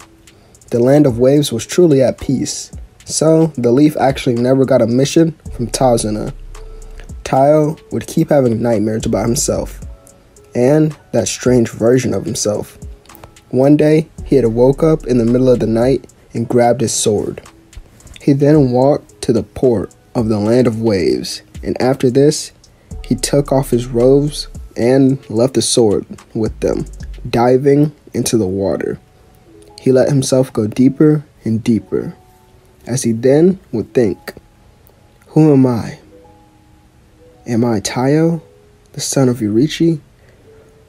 Or am I Naruto Uzumaki, the demon child of the Leaf? Taiyo's eyes would widen as in front of him stood a strange image of himself. His arms were folded like he was disappointed in Taiyo. You have to accept that you are both Naruto and Taiyo at the same time. Once you find that balance, you can achieve true power. This image of himself then begins to fade, and Taiyo would try to chase after it, swimming up, but it was already gone. And after fully returning to the surface, he stared off at his reflection. The blonde hair reminded him of his past. Is it truly possible for me to accept that side of me? The side that was hated for something he couldn't control. The side that was a monster. Taiyo meditated on this for hours, and when the sun began to rise, he saw another vision of his father. So you really struggle to balance your feelings, Taiyo. Please, let it go. You don't always have to be the strongest. You are allowed to show emotions in your darkest moments, and that will make you stronger. Taiyo then had a long conversation with his father, until he began to leave. Thank you so much, Father. Anytime you need me, I will be here, my son. Now, go on and do your job. Taiyo picked up his blade, holding it to the sun. I am Taiyo Uzumaki. Taiyo then ran off to the new base, and he was told about the mission that his friends and Rengoku had took on. Taiyo then looked at his sister. You and Giyu will be in charge. I, the leader of this organization, will go assist them myself. It's finally time for me to stop hiding from the world. Taiyo would then smile, as he would get a flash of random memories that came from nowhere. He got ideas of forms, something that he's never done before. There was new power that was in his reach as he held this blade. I can do this. We can go now to days later in a small town.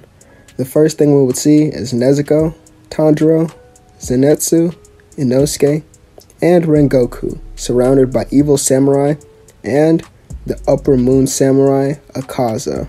Rengoku stands in front of everyone, ready to be the distraction so that they all could leave and survive. But the air in the area would change. Everyone becomes stiff as they feel an unwavering force coming in their direction. Rengoku smiles on noticing the teen with yellow hair, now sporting a black and white outfit. "I'm sorry I'm late." Akaza then turns to Taiyo. "What do we have here?" "Taiyo, the lost child of the sun." Taiyo laughs. Is that really the nickname I was given by my enemies? I think I'll stick with the name that I chose myself. Taiyo Uzumaki. Has a nice ring to it, don't you think? Now, let's get started. As for my friends, well, with lightning speed, Taiyo disappeared and managed to move all his friends to a rooftop, except for Rengoku. He put Rengoku on the ground, not surrounded by the enemies near him. Now, back to this fight. Rengoku, how many are there? About 220, plus Akaza. Taiyo then looks at the rooftop where his friends were sitting. The rest of you should stay there. Rengoku, if I take care of 220, will you finish off Akaza? Rengoku nodded, but wondered how his friend would do this. This is when Taiyo touched his shoulder. Rengoku felt all his energy come back to him. Finish him fast. Don't gauge his power. Go all out, and I'm sure you can win. This is a fight that I don't think you want to draw out, my friend. I'd also like to see you at your strongest. You haven't showed off to me in a while. Don't worry about me. I'll make sure no one intervenes in your battle. Rengoku smiled. Yes, and then ran off. As he ran towards Akaza, who was behind all of his goons, one of them then swung their blade at Rengoku, but it was cut in half by the blade of Taiyo. No one will touch him. Thank you, my friend. Rengoku continued on, and Tanjiro would try to go down and help, but Nezuko stopped him. This is when Taiyo looked up at them making eye contact with Tanjiro. Let me show my students what it truly means to be a Hashira, seeing as they all strive for it. As all the samurai rush in to attack Taiyo, he dodged all the attacks, only using his fists to break their bones and blades. Taiyo jumps, landing a kick on one of the samurai only for his leg to be grabbed, but this samurai tries to throw him, and he can't. Taiyo's brute strength was vast, allowing him to throw the man with his leg and land another kick on someone simultaneously. Taiyo smiles while making sure no civilian was in the range of this next attack. Taiyo then took a deep breath in and out, as he would then say, Eclipse breathing, secret technique, black sun. This attack was sent out wide range as black smoke would cover the area, and any opponent that was in this smoke was then set on fire by black and orange flames. The friends of Taiyo who weren't fighting looked down from the building. He did all of that without even drawing a blade, Tanjiro would say. And then, as Tanjiro would finish this statement, Rengoku took off the head of Akaza. As Rengoku then walked over to Taiyo. Well, I'm glad that's over. As Taiyo then put his arms around his friend. Rengoku, let's go get those four and head off. Yes. The six of them then leave and head back to the base of their organization in the Land of Waves. After arriving, Taiyo goes back to check on his sister, but he was quickly informed by Giyu that she was sent on a mission to help out the Leaf Village against the evil samurai who had invaded them.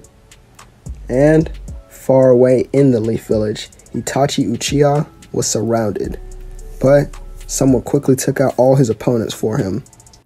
On instinct, Itachi would call out a name, thinking it was Shisui. But this was no Shisui. It was Suki, sporting the blade of her father while defending Itachi. You're that girl. After she had healed Itachi Uchiha, they were attacked. He explained that through the Chunin exams. He explained that many samurai from the evil organization teamed up with the Sound and Sand Village, who were supporting them. Alright, I'll call for backup then. What kind of backup, Itachi would ask. My brother. Well, he'll come. He's the leader of our organization now. A lot of things happened since the last time we saw you.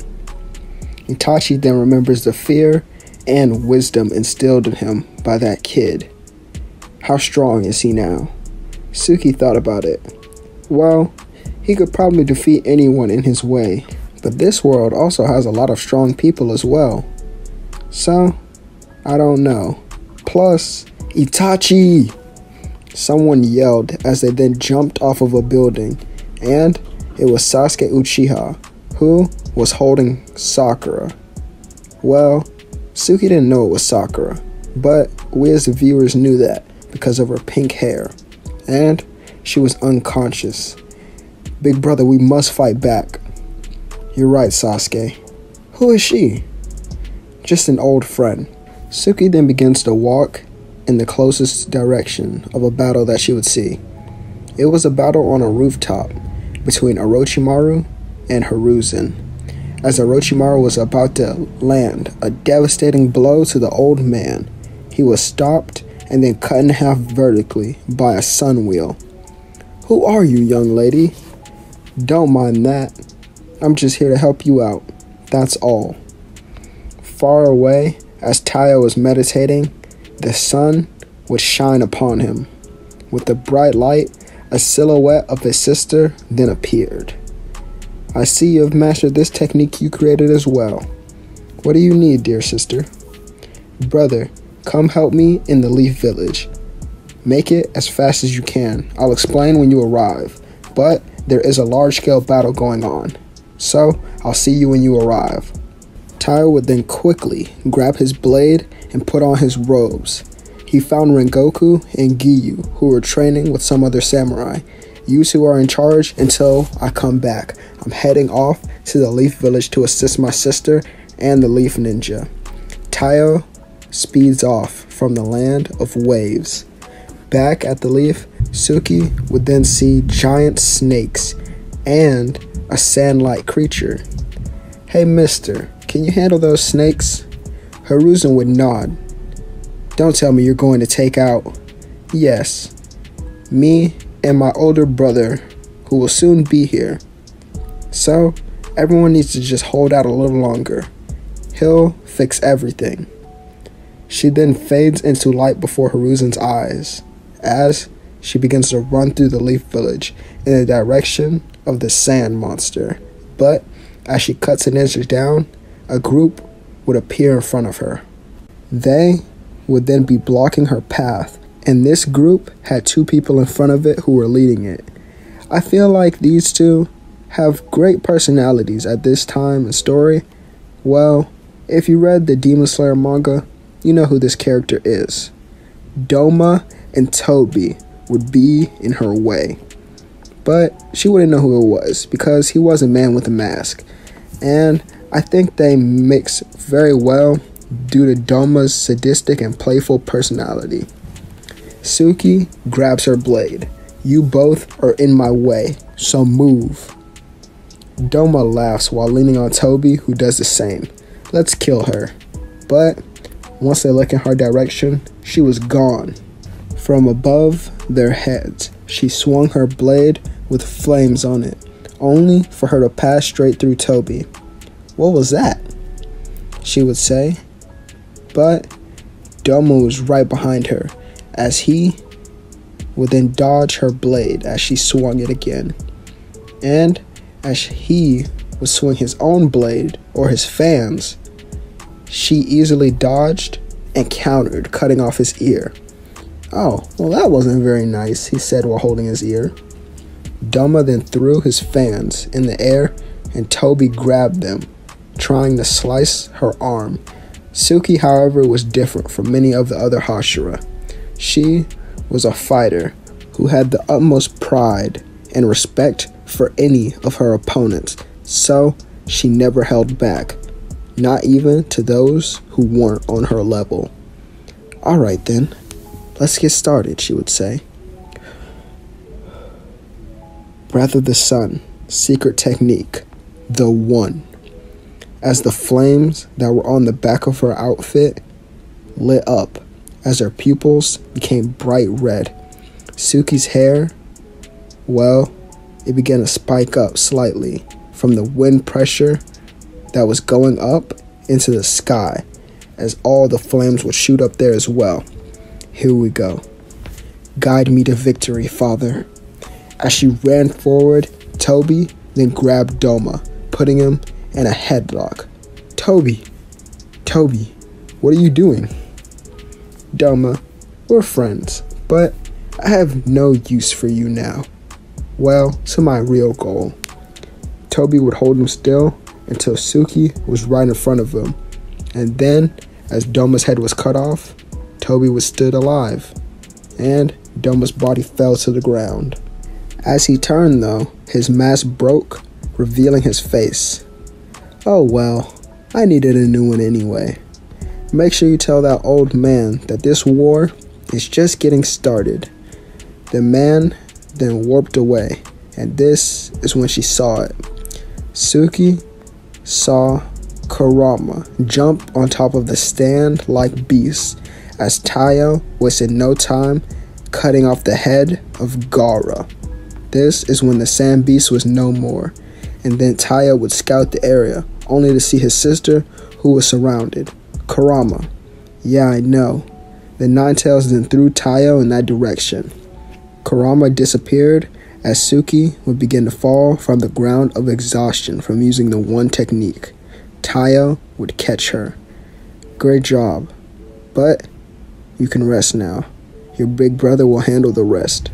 She closed her eyes, passing out, and Tayo laid her down.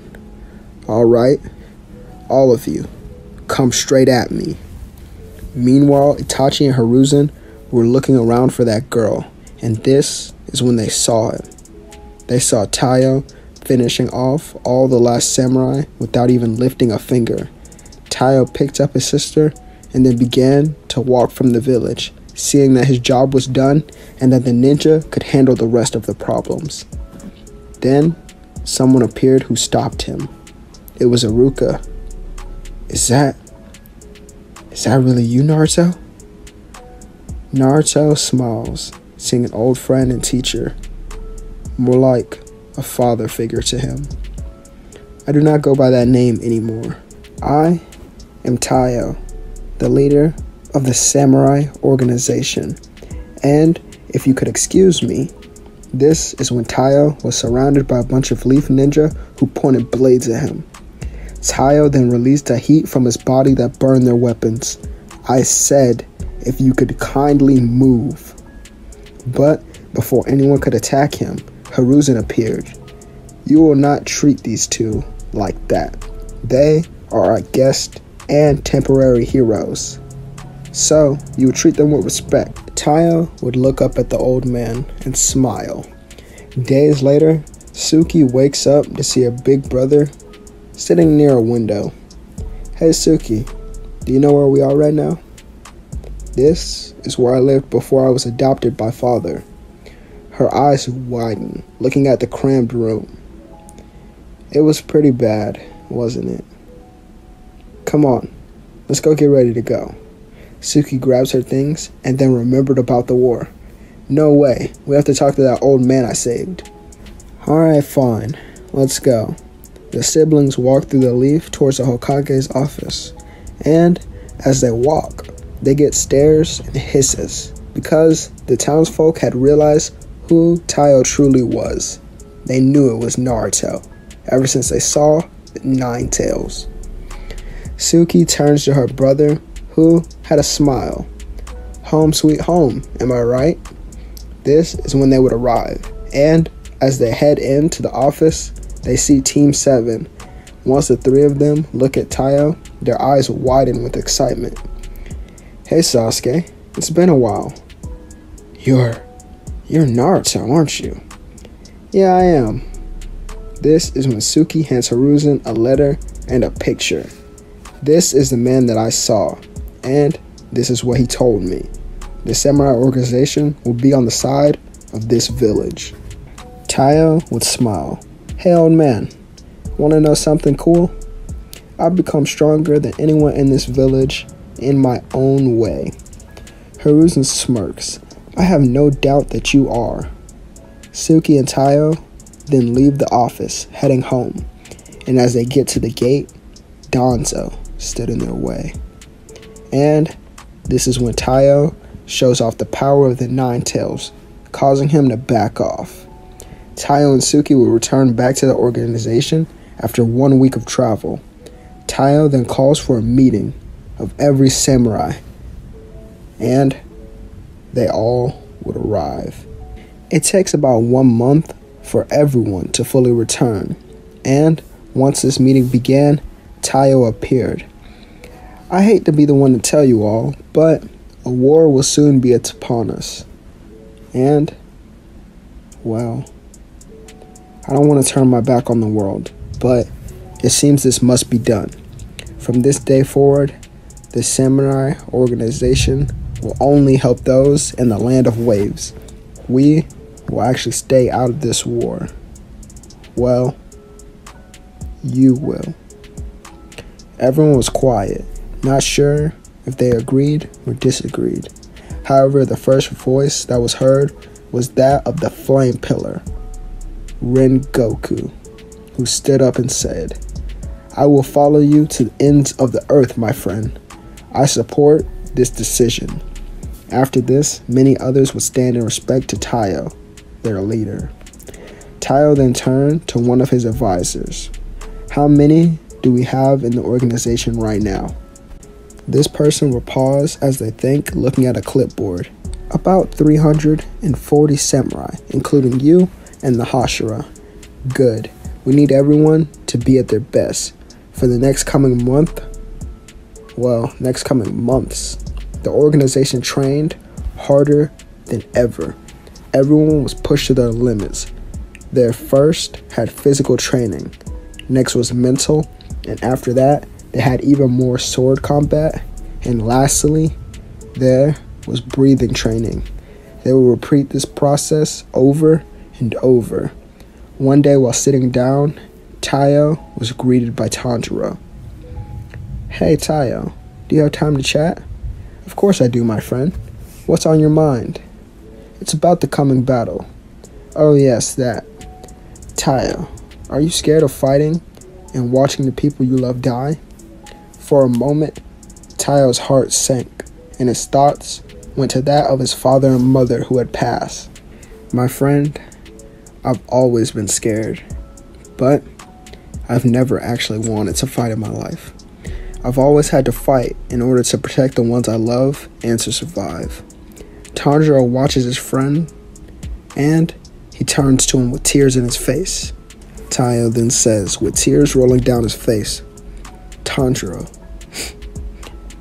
I don't want everyone to die, but I know if they fight, it'll be the end for us all. So how do I do it? How can I lead so many wonderful people with lives of their own, with families that love them, with people that depend on them, with people they must protect? How can I let those people die? How can I lead them to their death? What can I truly do? I knew I wasn't ready for this position, but it was forced upon me, and I had to take it to instill so much wisdom and strength in others. I can't smile forever, and I know I can't do this alone.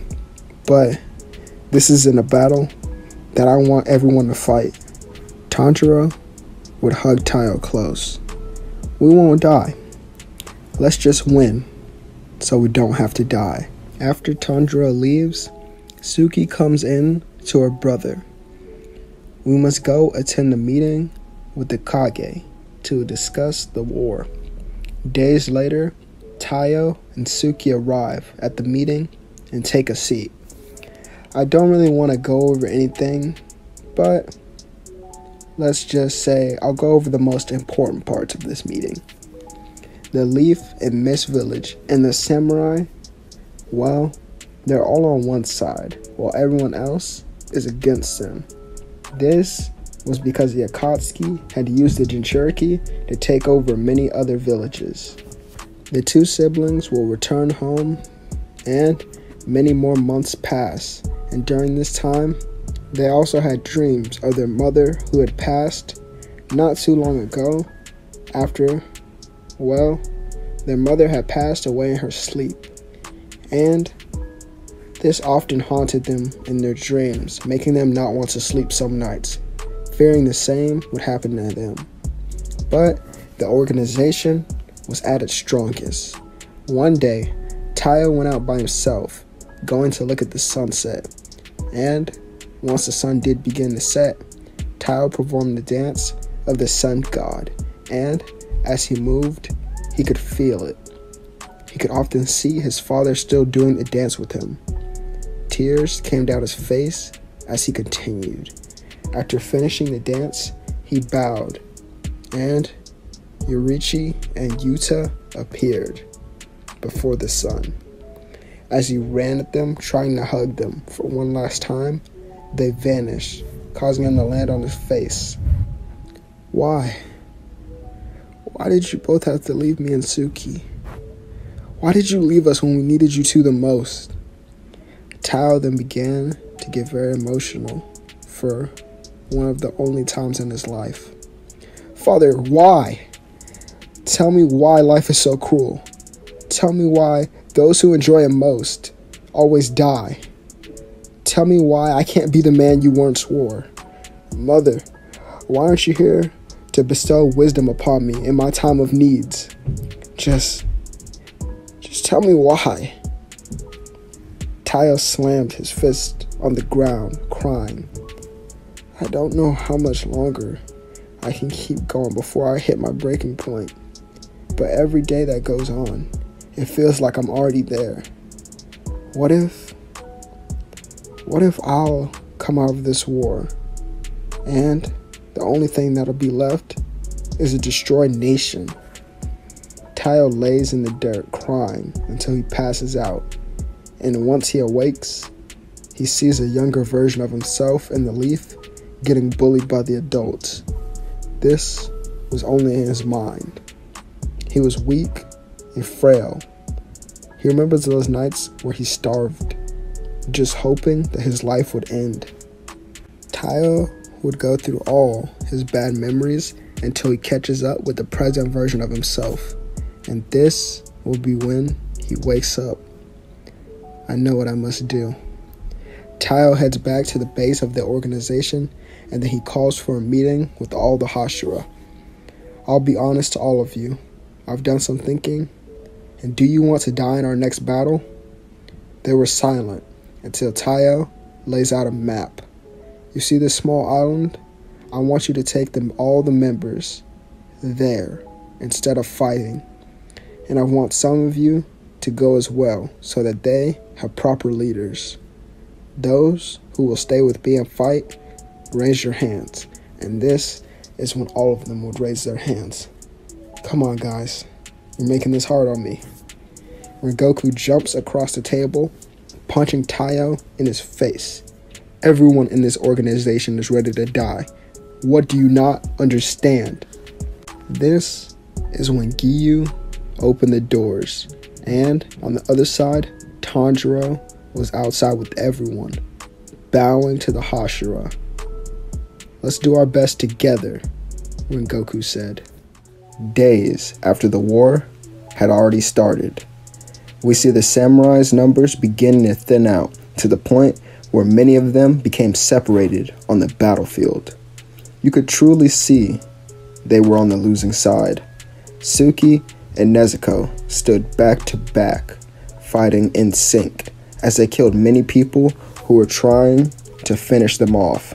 But it seemed there was truly no end to what was only the beginning. Taiyo then cut through several of his opponents somewhere else on the battlefield at once, to only look up on top of rocks to see a man with long black hair. He must be a general. Fine, I'll take him out myself. Taiyo then ran in that direction, and as he got closer and closer, more and more enemies had charged his way, but all the Hashira swarmed in and protected him, as he was then able to get through. He said, "Thank you all."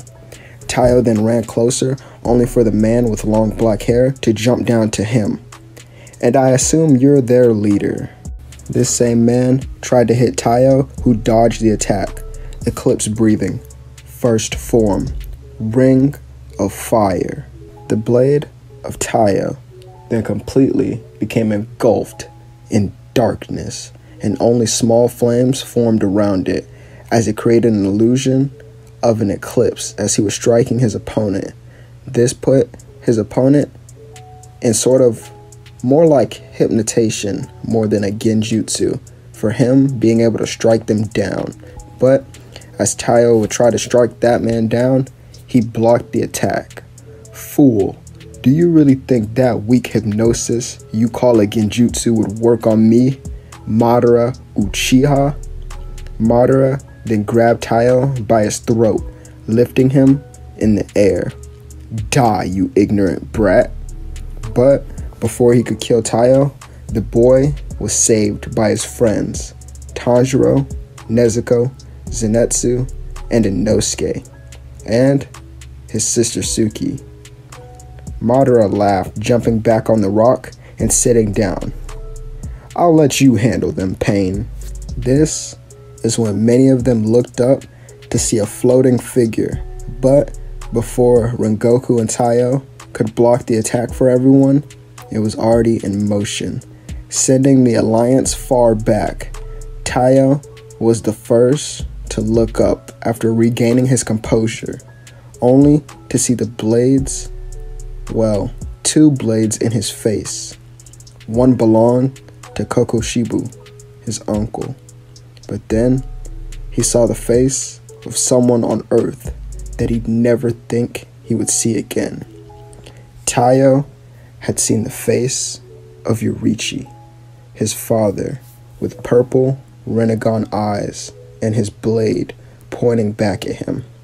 Quickly, Taiyo moved out of the way to avoid their attack, and Suki had stood with her brother. "I'll take our father. You focus on our uncle." Taiyo nodded and rushed in. Kokoshiba would block his attack, smiling. "Both of you should join us. We can change this world as one big happy family." Taiyo hated his voice by now. "Don't speak about family ever again." Eclipse breathing. Fourth form. Sunless dragon. Taiyo holds his blade in a higher stance as he focuses his breathing more to allow a black dragon to appear on his blade. As he strikes over and over again, the dragon will pass through the body of his opponent, burning them from the inside. But Kokoshibu's defense was quick, and he saw through the attack, evading the dragon and spinning around to once block another attack from Taiyo. But after every attack, Taiyo became stronger and stronger. We now go to the other fight to see Suki, who was evenly matched with her father in almost every aspect, but the Rinnegan's abilities were making it tricky for her to actually finish the job. But she had truly become the fighter that her father wanted her to be. Suki had a job to do, so she wasted no time in destroying her father using the one technique. Once she saw she was done, she shedded a tear, and when she looked over at her brother, his sword pierced the chest of Kokoshibu, their uncle. Taiyo stood up, not sure to what he wanted next, but he didn't have time to think, as the sky then became dark for some reason. And this is when Madara had already dropped the rock from the sky. And as it got closer and closer, Taiyo and all the other Hashira gathered under it, and they all prepared their strongest attacks, releasing it into the air. The rock broke into many pieces as they would all become very exhausted. But this is when they heard the man laugh, and a second one began to fall from the sky. Taiyo looked around at all the other Hashira, who were too exhausted to prepare another attack. So he said to himself, "Kurama." And then this is when we see an imperfect KCM-1 as Taiyo creates a tail beast bomb, blowing up the second rock and then falling back into his normal state. The Alliance would look on to see many other tail beasts standing in their way and another wave of opponents that came to fight. Taiyo was the first to get back up. Seems to me that they take the Hashira of this world lightly. This would motivate everyone, as all the other Hashira would stand and many ninja who were behind them were backing them up. Taiyo then saw a man who wore a mask, but he was quickly attacked by Kakashi. Taiyo ran forward with Suki by his side, only for the two to see Nezuko about to be killed by 3 people. But before they could even rush in, Zenitsu was the one to save her. And because of this slight distraction, even though it was only for a split second, not even that, a fraction of a second, Madara was able to stab Taiyo through his chest, and Suki moved quicker than ever, but as she got close, a black figure killed her as well. And so, Taiyo tried to run forward after moving Madara's hand out of his body, but as he tried to save his sister, he was stopped and stabbed by Madara again. As he coughed up blood, he said to himself, "Suki, no, no." But it was already too late. She was dead and couldn't even speak back. He had truly lost everything in this world. This is when he gave up. He gave up on everything. His will to live had diminished, and he would look down at the ground in disappointment of himself. It's my fault. I should have made them all run. I shouldn't have listened to them. I believed in them so much, but even belief can't overcome the strong. Taiyo turns his head to see all the other Hashira who stood in shock of what they saw. Taiyo was being held up by Madara, as he would then say his final words. "Please, all of you, stay strong. I don't have much time, but I will say this. It was great to know all of you." Taiyo then closed his eyes.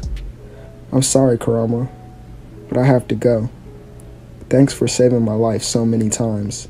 And this is when Taiyo would have the 9 tails extracted from his body. As Taiyo was then dropped to the ground by Madara, he stood, shocking everyone who was watching. He died with a smile and standing on his feet. He said, "Hey, Father, I'm just like you. I hope you've been watching. I'll be there soon." As Taiyo stood, he opened his eyes again to see his family standing in front of him. Taiyo looked at his hands to see that he was in a kid-like form. "We've been waiting for you, so let's go." He turned to his right to see Suki, who was smaller as well, as both of them then ran forward to their parents, who hugged them close. And this is where the story of Taiyo will truly end.